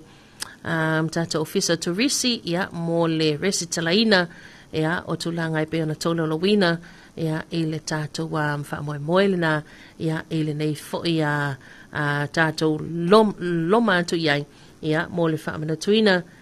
ya ole tato wa Messina Festival ole to sanga mo mola le nei le wasui ai ngoa ya ole tato Teuwila ile tato Messina Festival. Adalawatu le sunga ya onsi tamaite pule an le company malosi le Jan Sami nai matautu ya malole lausu talovatu onsi masito ofainga alwenga nei tayao ya malole lau funga fia malole lausu. Fai maile mau le ofainga alwenga Jan Sam. Ole lato pule lea e uso tuale pule taya uma malpepa pani keki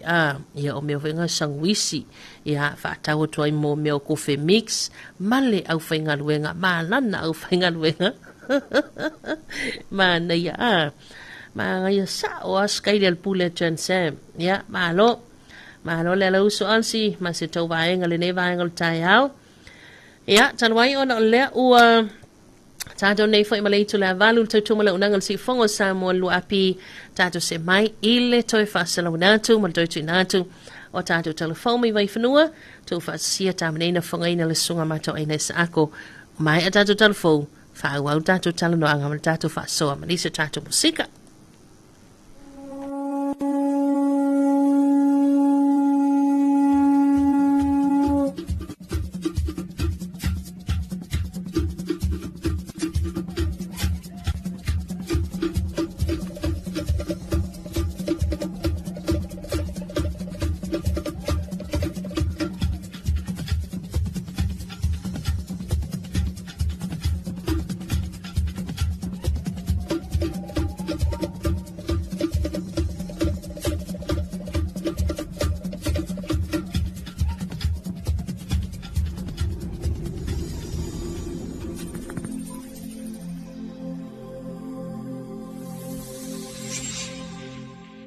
Talofa o talafou mai vai whanua. Ua whailoela fiunga de minisi talam tangan wingo le soifua malolo ina, wa au salu malolo fipo. E toa whani so fo mai wa wha mawai mai o la toto finga, o na nisi ua nga i e wha atuina la to pisinisi, o nisi ua malanga i tunu i whafo, manisi lava mafu anga, wha aloto i whale i o la tu lava a inga. Na wha alia o leo wha ititia i le walu se furumaleiva fo mai. Ai ilanguna lava le mawhana whana o le matangan winga, ina ua tali mai fo inisi o whanau wha ato a wha au ina mai le universite wha fo mai a le tūlangi le Oceania i Samonei. Lea ua wha mawina i tama whanau e tō lua. O le isi fo i tala fia. Ina ua wha mawina whanau e le vao leono, ma le se furu lea wha i. Ua wha au umai fo i lea o ngā wha fo mai a le universite a wao Samoa. I le papai ngā langala. Na saunua manino wa a wau, o lea lava o loo iai fo i fo mai fo wha ato a wha au ina mai. E ngā whatio ne tari atu le mana o ngō loo iai, o le uti uti o fo mai. Ai peitai, e tā ua lava le wha atupula ia peo fo mai e wha au wina, e ngā lulue mo le au au na ngā wha ale soifua ma lolo ina. Mo tausi soifua, ua au sia le valu se lau, ma o loo wha atupula ia peo le au wha i tausi soifua, ua wha au umai i le universite a wao Samoa, o se tu le lei mo le malo, a wao leisi ngā luenga ma mawhalea mo le au au na ngā wha ale soifua ma lolo ina. Na tau tino wa a wao o le mo o mianga. Ia si tia le au whainga luenga wha abitoa i mata whaioi nei veo le fōma i mata o si soifua. A o le talo tolonga, ia awa awa lava, ne i whaiti tia pe si o ki fo i. O le atunu ufiti, New Zealand ma ini tia. Le lava e watua ia tatu ngā singa se mo ta o tunga wha abitoa. Ai o saina le si atunu u, o lo tele ina au mai e fso soni mo fōma i wha abitoa, e ngā lulue mo sa mo nei. Ele na fiso soani na mawhai ai una sala pule wha awau malo, ele wale ame paso sa ina isa mo nei manam tanga duenga le soifua malo ina. Pe whape fea una whalau tele lea fwoi anga lei mōle nei au nanga i le tātou tunu u. O lea fuanga tonu lea o le malanga whaapitoa i le whaai unga le vaia so ua tonai. O lea fiunga le minisita langulango le soifua malo ina. Ia moto pua se veheni. O le whaatonu sili au ia June Scanlon Lui, Manisio sui o le mtanga duenga. Hele anganga maulunga, ia matua whaatara noa masanga wā ili manino. Po ngā whia tonu e whaamautu i nā ile whainga pā anga wā wāna lata sa mua masaina mō le au nanga. O le nei whainga malanga, la tō te asia whaapitoa i le whale mai saina, o le a au mai aifo mai whaapitoa ngā lulue i le tātou tunu u. I le Malaysi o le ama whai e fwoi o na sila tutoa pe whaingo fie, tango fie mawawe o na maua mai sapalai. O vaila au mafuala au o loo tātou muna o mia ia sa uma. Na sauno manino lea fionga de minisita lam tanga duenga ia wa au au saluma lolo fipo. O le nei malanga, e tāua tele mo le fua iai o se whaai unga tala whiangai. Ale malo au wa lava le whaalau tere ino le ato toa ma le sitia maulunga, o le au nanga, ale matanga duenga. A mai ale malanga i seina, o na whea leo initia se ia sia whale mai tu i se sae o lea tunu u. Ona o le toro whale mai o loo tātou whaipa anga, o le tūlea i mātu o initia. Ua whamaunia le kāpenita, le tōwhia aloa ia o le awhionga ia le alali whale to ese asawa, ma o fisa silifau mo le whaala potaputonga o whaaputunga tupe mo le lumana i manuia o tangata Samoa mo le isi tolu tūsanga. O le alali, o se tamali i ua loa lana tautua, i le vaenga ma o tio tupe, e le ngata tonu o Samoa. Ai whapea fo i le tūlangi le Pasifika manisi o whaala potaputonga whaavau malo. I le lalolangi, i le lalata, i le tolu se fulu tūsanga. O loo ia umia whailunga tau o loa e awhia ele matua whaiva. O le whaafua ino pisinisi mai le Universite o le Pasifika i Sautei Fiti. O le tikeri whaalo ia mai le Universite o le Pasifika i Samonei. Whaatasi ai ma le tikeri o le whaapisinisi mai le Universite a Victoria i Ausitalia. O se tausitusi aloa ia, ma o le soifo i o le whaala putuputunga, a so etusi ma tausitusi, alo tātou atunu u. Ua sui tūlanga le awhionga ia le alali, i le awhionga ia le malu se le sitina meni reti, o le ana se ei mai, i le awhaitowhinga, i tausanga ua mawae. Talafona mo le nei vai ngole aso ma ni telefo fuanga whianga i masio tātou atunu u.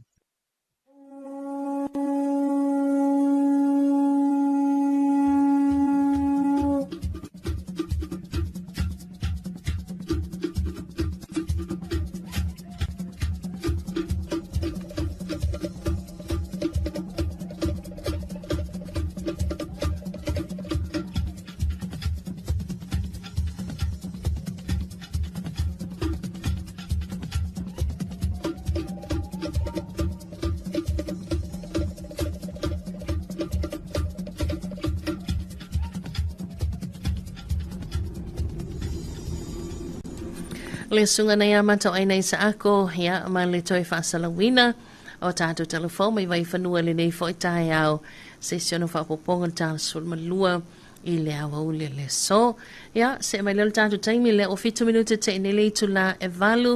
ia, whaatalo vāti a te oele wa amatalia ngā luenga matiuta nisi o company businessi, whala apoto tonga tu maoti a mazatalo valu. Ia, malo la lausu ma alo le soifu manuia, ia, whaatalo wa voisi vahenga sia safi taitunga mga luenga matiuta le po ane po, le ua manava atu le nei taimi anga iatu I aingo le nganga, ia, mawal whaasile ngā malosi, lavana malo lo, ia, toi fotua I mai foi, I ngā aduenga staimi o le po ana nei. Ia, whaataro foi pia whai o nai te anga mai lunga la tele, whai maali e mai. Ia, tiu te mawhai vai mai se foi o le anga I mai lunga la wala. Talo whaatolo nā ua amataria foi tiu te am tanga aduenga o le malo. A le matamai te I malo le malo I lunga la tele. Ia, wale whaasoa soa ina le lei mai. Ia, o whi malanga inga I leitu ma leitu. Ia, me so ila tau whaafonga mai aturu mau. A whai foi nai te mau a mai le tātou polo kalame lunga o penga te wha ilangi ia nawa e on the way atu ia I lo whale whai ngā ruenga ia ma lo le lausu manu ia tele tiu te mawhaiva ia o le nei tae o ia atu tau tato se me stato whaafifianga musika wha ngā solo ia o le nei vaenga le tae au ia pe on atu I nātu foi ia e ta itori nau fo whanga solo ia tali lau malu le tae au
Talofa lava.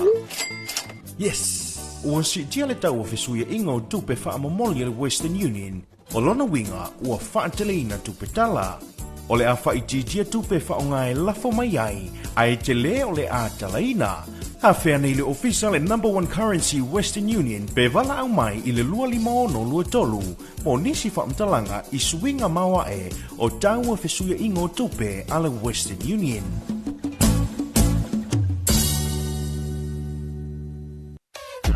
Le wala leo numero tasi Samoa. 2AB le si ufofongo Samoa. Wala au mai le vaenga le marketi. Mo sau whaala wiloa e fia whaia i se tau whaamali loto. Maua le whamama avenga. Mo oe malau bisinisi. Ua so ai Samoa. Amerika Samoa, toke lau, ma le lalalangi atoa. Ia na la leo a mo 5 wha mo iwa tasi tesi ma le tasi, iwa lua tesi ma le tasi o fitu tesi ma le wha. Wala au nei loa i le telefoni. Walu whalua ono tasi fitu. Ma whaafesili mo le vaenga o whaalau iloa. 2AB le si ufofongo Samoa. Numero tasi.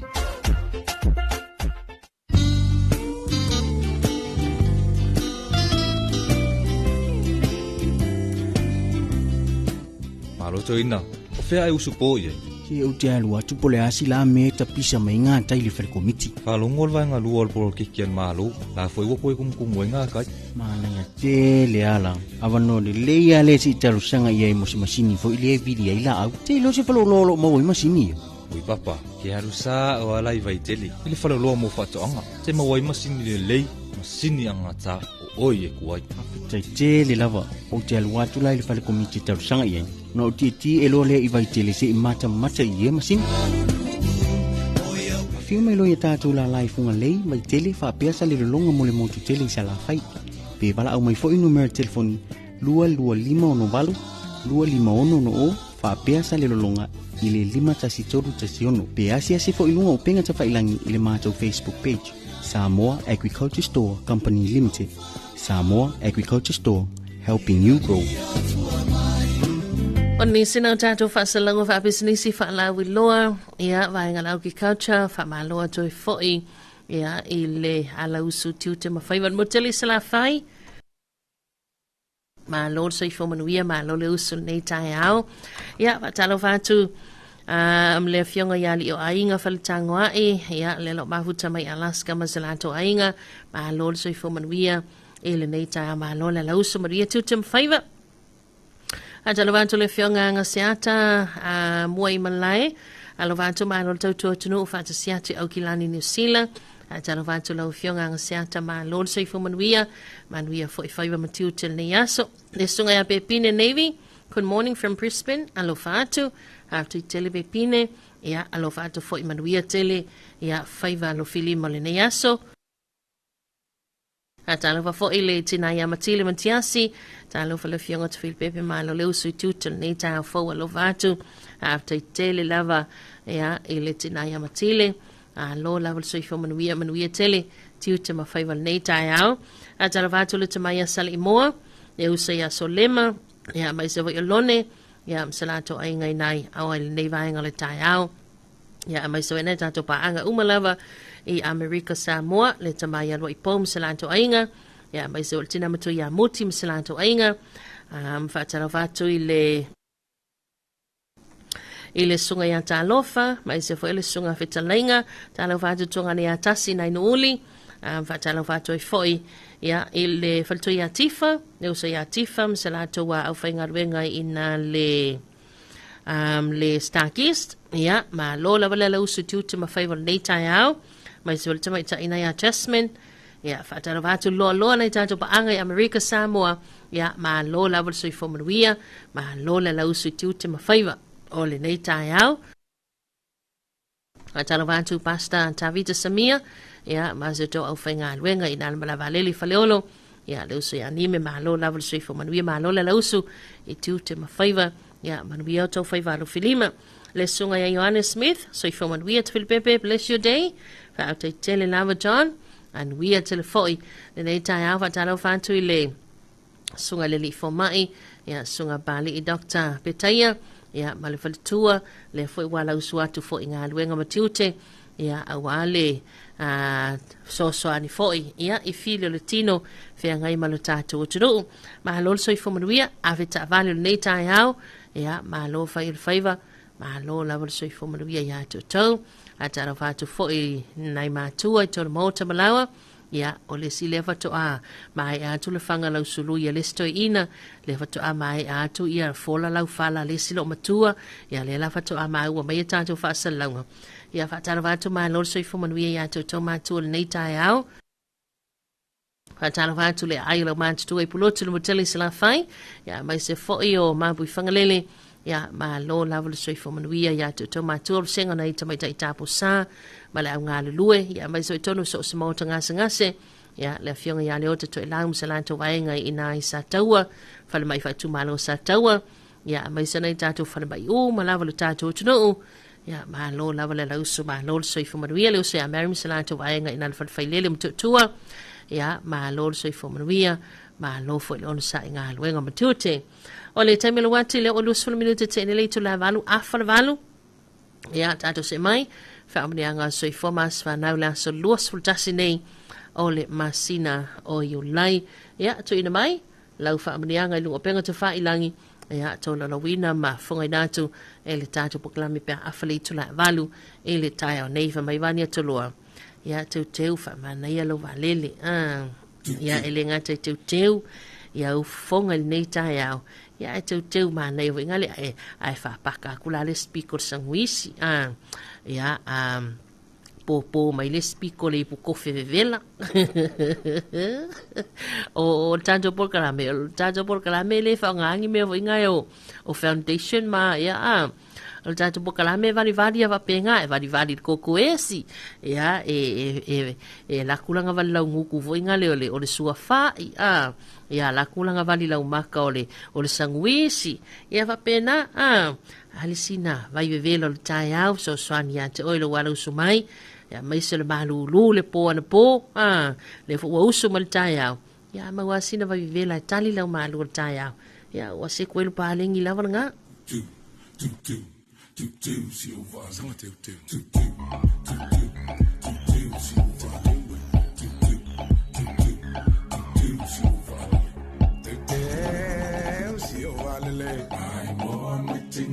I say la my lewe Today si o valele ai mo matine I say la my lewe Ale o le tulina tu si ale a fai fini Ali yesu e mali Oli malo Victoria na su ele no Britania ya sauli matam I say la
I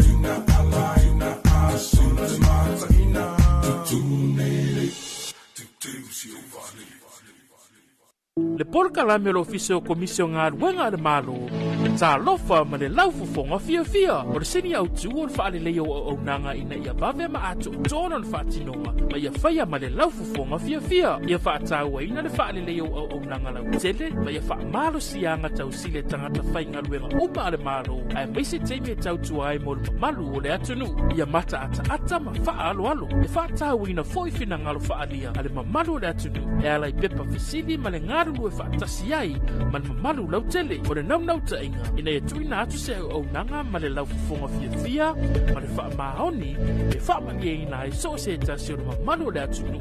Ilona vave ma le lei ato toa. Ma o nei swinga uma e a mata mai ya oe. Wha ma ite swinga le lei. Talofa ma le laufufonga fia.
Oh no.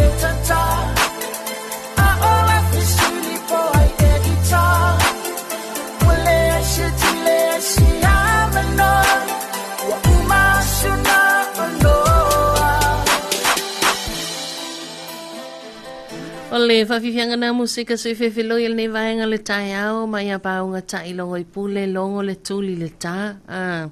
E tupu fo i lo mana tua le tau longo ma le whamanatu le tātu polkalame, Talofa Samoa e le nei tai au. Ia whamanatu atu lau maalu o le tai au, whamanatu atu pele o le tā le valu e inu ai lau whala au, ia po whala au anai tamama nei tina, ia po whala au fo i po o vai anai whanau.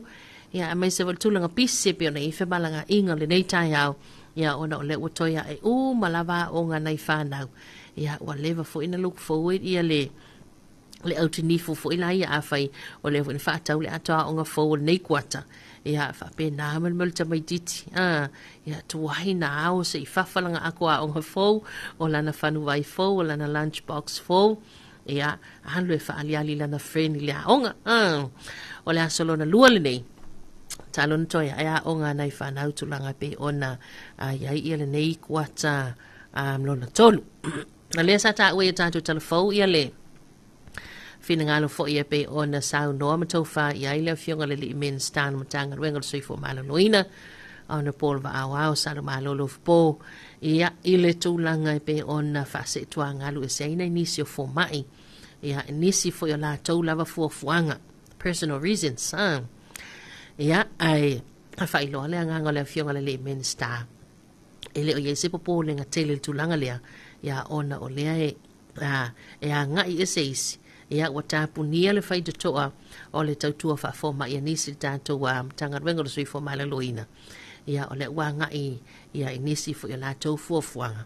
ia a o lea lai whaase e mai ei tutonu ia nisi fo ia alo le tātou atudu a me se lātou ia sa e o mai a onga whaafoma o nisi mai le a onga whaafoma i le Oceania o nisi la onga whaafoma ia le University au au le tātou atudu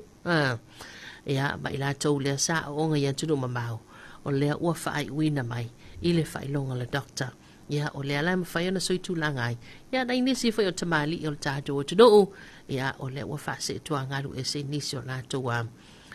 fuafuanga pe o na whatatia so lai le o se vaenga telefo I e whaapole ina ai lo tātou o tunu ia nei te ifu ua nginga ngelunga o penga tawa I langi whaape o le ingi fō mai no o lai ai o le aia I tātou fo mai. Ia e pei ona whamanino mai tulanga le vaenga I tātou talafou mai vai whanua. Stasio vaenga le sa tula I mai le whai unga le vai aso. Ia o le tulanga fo ile le whaalenga ino mea tō tino. E nei la ia mātou nei Samoa. Mo tupulanga talavou. E iei lava tupulanga talavou ie to low level tai amol whaafunga mai. E pe e whaasa olo solo I no whanga whaitele. E tupulanga talavou ie o le alele I mautu mai se whaamao ninga. E a po o ai tonu lava na whaia ia le whaalea lofa lea. A mai le matanga ruenga o le leo whanpui pui matoi fuata ina mata. Ia se asa se e se asa se tangata wa inga le leilo na mawhau whau ona alo alua whaaleanga fua le mea tō tino le stangata. Ia nisi o taawale lea sa ia na futu atu lungo penga tu whailangi na usilisila mai mo o mai ai. Ia ole tūlanga fo ilea o le whaaleanga ina o mea tō tino tae te tae le tio ata ia ave ese mai mea o ngā mea tō tino sa I tutonu le taawale. O whikala I no whanga I sa whaatino I no whanga whaitele. So mi la uia tilo ia ile whalawalawa lea wa ana whai le ngai o inga lea a o lai iai ni tangata. Ia se manue le mawhai ana whaatino ina pe vawe foi o na tāo fia wai mumua ko e tangata. Ia o te iloa ole tā vale lea sa whalenga ina. Ia ele o iai na o la tauwa te iloa fo ele to tasi se tangata ole le winga lo whamutalanga. O le tala ave o le tātou o tunu ulea ele o misi lava vai aso o maasina ia e anga I mai a tātou wa ameli ia e mai se foi o tātou turisi malanga tāwhawhau mai mua mai a tunu mamau ia ele ngata I tātou turisi ia e mai se foi o le tōtelo na I tātou tangata I lalamba pa ai a tunu mamau e anga I mai tāwhawhau mai a sia nei mātua manai a inga mawhanau nei Samoa. ia o le tala le ave o Samoa se atunu utali malo o Samoa se atunu au le matangofia lanu lau ava o na lau fanua o na atu whalenga o lona sami tio ata wa upuna le whamatalai mai o Samoa le fatu o le Pasifika o le Penina o le Pasifika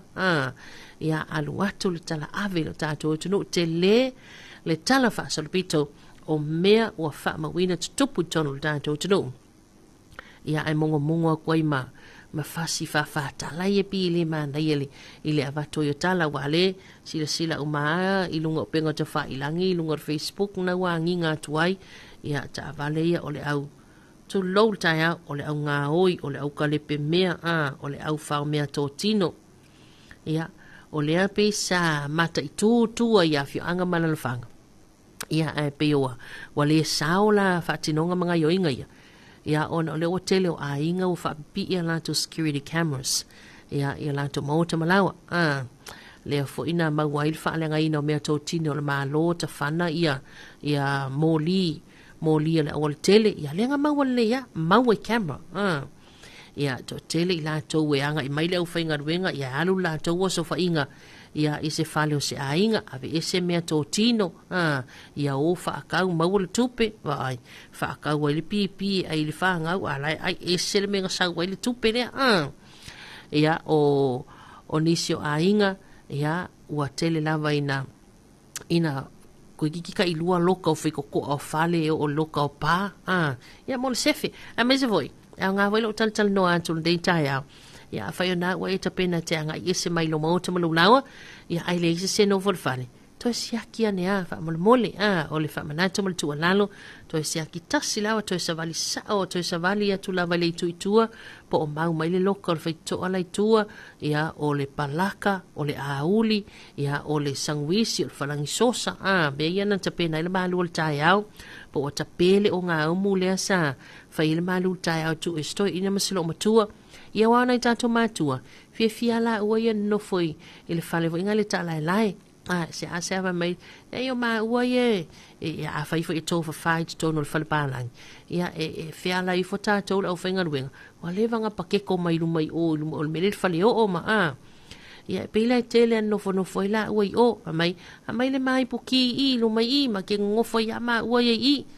ia a lea la tu ua la se a sia ia te tōno le whale tele po le whalepalang mai se lava nei a inga ia au sange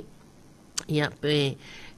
ele a fia lava ia vaenga fo ia i lava le tangata matua e nofo le whale va ai ia stoi ina masi o le matua va ai le au tini fufuia ia lua kausanga kasi kausanga pele a ko es kausanga lele o aonga e lava i la tau e nofo le whale va ai vaenga na ia o le whamanatu pe ona i upo le tātou whatunga e longo le tuli le tā ia o le pisa o atu pele na le tātou porkalame i lea tai au ma lea tai au whamanatu ia te oe ia a whaifo i nāua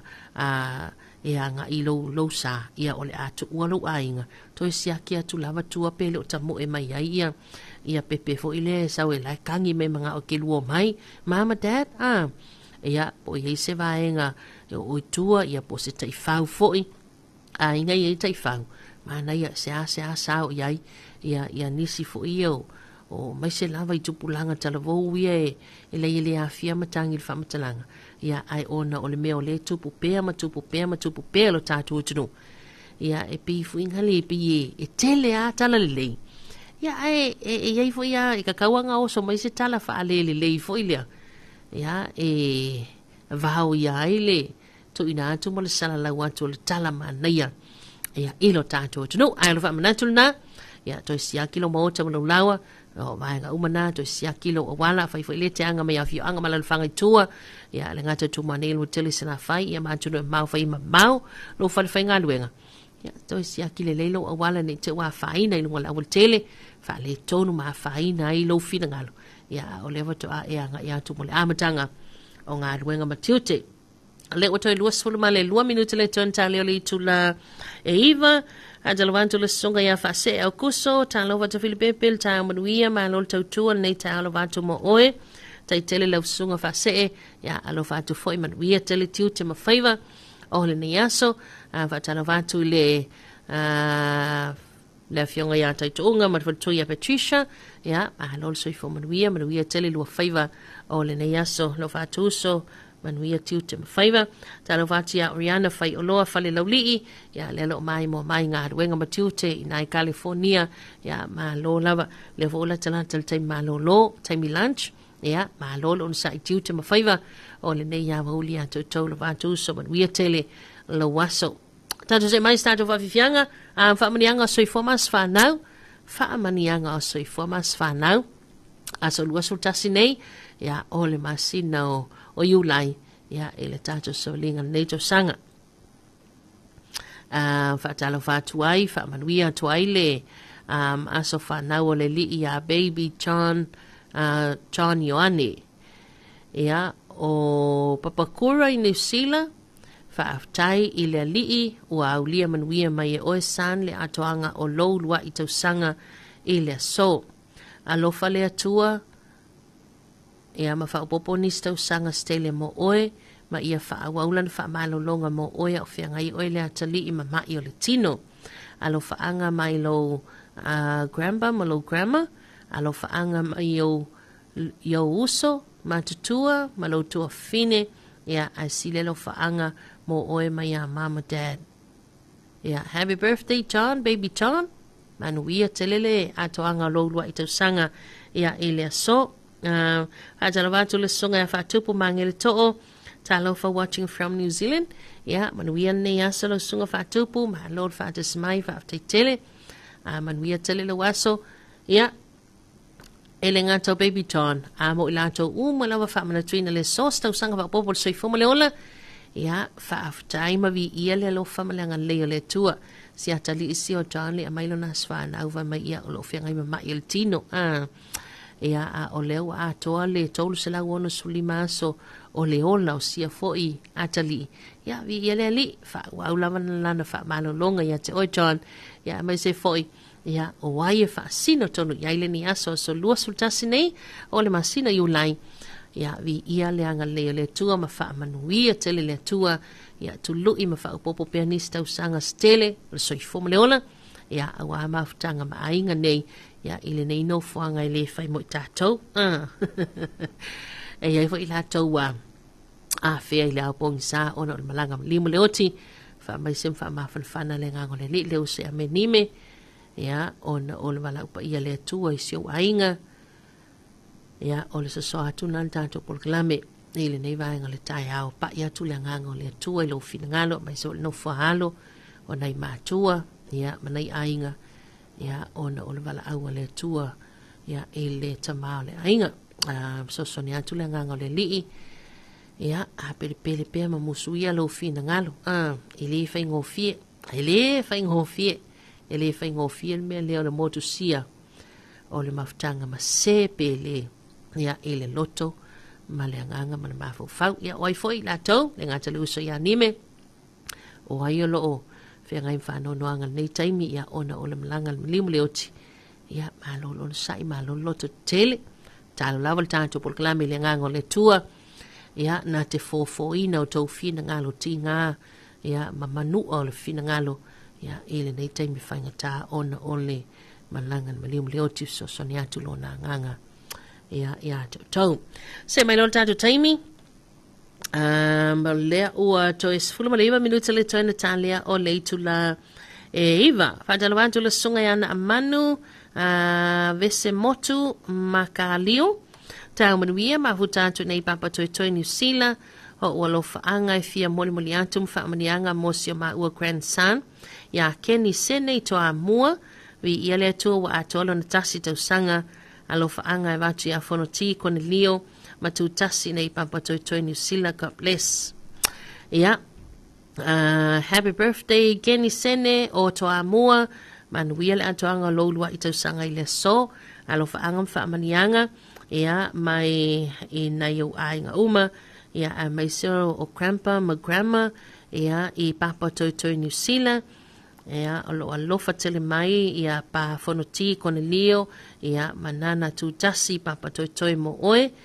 keni sene manuia tele la atoanga lo lua I tau sanga ia mai selo fa anga mole ia mai ainga umalawe New Zealand ia alo lola ia kai minge le fa longo mai fa mai alo so kama ka ele salo ka oe e fai of ka o pasi ka ku pe mai pa mana ia le na vai foi la lo vidi mai pa mana tai mini ia fa manu ia ma usu mal pesela sfana fa mai fa kala ya pa ia asa sai fo ma sa vana dei tai au manu ia tele to sfana o le atale lai ma sanga la wali o John McKinney ta itasi ala to sanga au New Zealand umale sa we fa mani anga sai fo ma sfana ia John McKinney ia o lualewa mawol fa ilonga al tasil tau sanga neias ia apele le atua lo o lua ola tupua ia fa manianga mai to ina lo matua fa mai ia lua nga ia fai o lua ma me fa ngarwenga le atua alo fa anga foina ia tato proklame fa manianga ia ala tato proklame ia ila to malava fa mana tuina le so asa so formas fa na mai se le ia geni sene ia ma John Yoane o New Zealand ele nei vaenga le tai au. Ia fa vivi angelo va besene le tia maa se u manongi ia ole ase me ma nei celebrate ai ia ase so formas fa na mai se nei fa na ia ila lu tau sanga. Feula le keke ia ai pa ile si vaenga. Fa vivi angelo tia maa ma o tau fa me nga so formas fa na le nei tai au.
O le whawhiwhianga nā mai leo webese a le tia maa, ia o se u umanongi, ia e whai ma whaasolo le lei, ia o le nei vahenga o le tai au. Se ma le tato taimi le o toi se fulu tasi minuta le toi na tāle o le itu la e iwa, ia o le ua maua le mai le update le tato Team Samoa, ia le malanga atu mo ta alonga fo ilea le Commonwealth Games, il nei tu sanga lua whelua suluono, ia o le Trend Seat i nai Dubai, tau nuu Dubai, Dubai, tau nuu atu Dubai, ia ma whaatali e la toa taimianga i saoa toa i loa Glasgow, ia mo le vaenga tau nuu lea leo wha tau nuu i nai ta alonga ia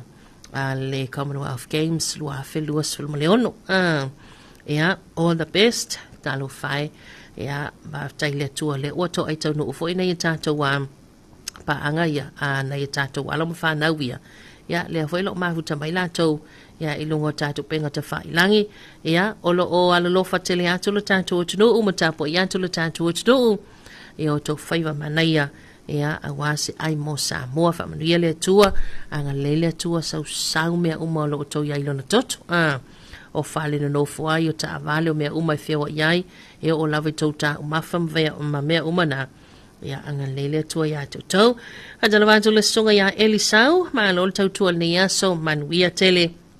Le nei vo itai au le songa Eli, tala wātu le usa ia Sofia, songa whawhi ngai ngai ia Reverend Ireneo, ma le whatua ia Lapua, ia maisa no whaalo le uto ia onga le nei tai au, tala wātu vo le usa ia Sofia, ia masa la toa au whainga ruenga nam tutua, ia ma lol le usu ma lol tawatai. Adala wātu i le sunga ya Josefa ya masiana tautonga lelo mafuta mai lunga la tele nei tai au ya fai mali e mai fai mali e mai tiu te mafaiva ya ole ni aso ai si vato a matul taliva pe nei tele mutanga wenga ma ofisa ba lo ya ni si fo fala poto tonga to a matul taliva ofisa fale kalisia ya ma lolo sai ma lo fo le ngali lu ya to ya ile nei va ngala tai au. Tado se me stato fa vivianga ya ole musika ma le bese ma uto tasi matalena swao fa mailing ol bese oyo le tali amel tanto por kalame ya vea oyo se tali ma naia ya ilo fa fa ngal wenga le ni yaso va talo wa twaina tanto ba anga ya itoke laulu so ya upu ya malo lavalon sai o oyo le tali ina itoke lau ia watara watu fo ina tatu ba anga wuteli sala fai fionga ya sale sam salato au ngale lua lanto fal enga lanto fal pa ina sale longa sa kala 5 variety shop ia fa mano watu lava lo sai ma lo ngale lue me se fo le fionga ya le bautan yelu salato ofenga wenga lanto pampensini ia ina le tu sa le tuatani ia ma lo lava lo sai ma lo ngale lue le se atiresa ma lanto pampensini na tufta foi savai ia ma lo le tautua ma lo sai ma lo fo le ngale lue tu te ma faiva o le nei vaenga le tai alto fa mo most lia mo tausia sanga ia mai se to ia fatu ma silo matua ia shano ia ma lo mai se nisha ma yoelu ia manuia tele tu te ma faiva tina mo ia litasi ia lo fa tele atu manuia tele nei tai au ia watala watu ia ele tina ia faltasi ma le uso ia sa ole ia mai se foi se lato ainga umalawa le tama ia sa patia mai se tina ia lesa ina ia lisa ia ma loro soi fomanu ia tiu te mawhaiva o le nei tai au ia tau tanuai ia ona o leo fu ua televave mai le tātou taimi ia o le tunandu tātou whavivianga nei tawalunga i leo le tātou puklami Talofa Samoa le nei tai au mananganga whaaftai tele lava ele pa ia marba walunga le tātou paanga ia whaafonga matapo i mai atunu e fia nei kilope ia mai se tātou tofi nei Samoa ma nei tulangi le Pasifika mo le atu le nganga whaaftai tele lava ia e whaamanianga fo i lau whaatalofa ma lau whaamanuia le tātou puklami le nei tai au ia whaapenao na to iei whaamanianga le atua ia i lo tau a tapo i mau mai ia whaangasa solo foi tiu te mawhaiva tātou tunu whaapena fo i le mantu tapo inga alo whaanga panamoli ia mal tātou puklami Talofa Samoa le nei tai au manuia tau whaiva o le flima anga leile atua le tau a mauai ia i nā tunu whaisina malulu mo le suiso ia i o tanu le tau manuia tele le atua mole le ngang fa tele bulenga ma le whainga luenga le company le Fixco Western Union ia o le number 1 currency Western Union Samoa lango soba alosi ele tātou puklami Talofa Samoa le nei tai au sa ia ulia ia le afa foi le tu le onu le tau mua ona toi mawalea o se isi whapoponga le tātou puklami nei Talofa Samoa mo le tamanei whawani tele lawa le ali i tiu te mawhaiva manuia le nei aso toi whino ai whaiantai au pese nei mo le toi lo whaanga le tātou puklami mo tau o oio le tali Madalena mauto tasi aso au God bless mai ala to pese le tali iwa tātou se mai so ta inga tu sa ma le tio fa malo New Zealand ele nei vaenga le tai au love you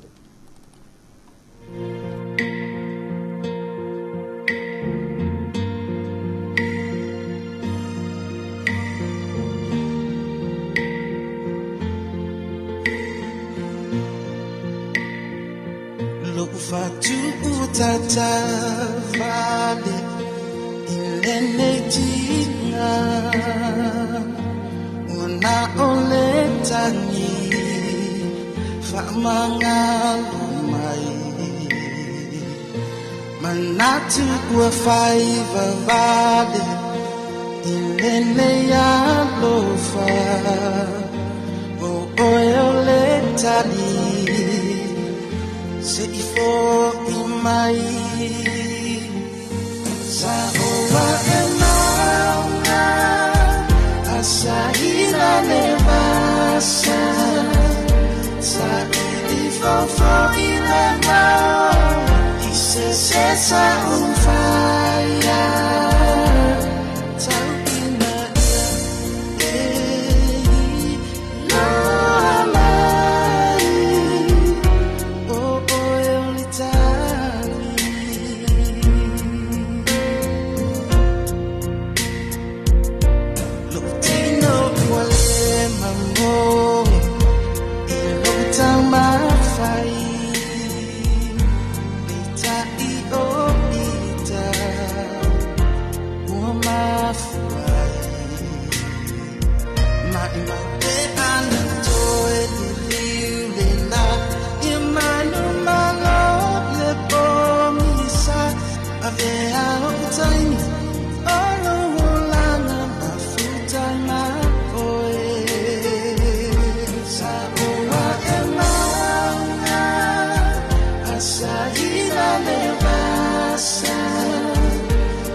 Talofa lava.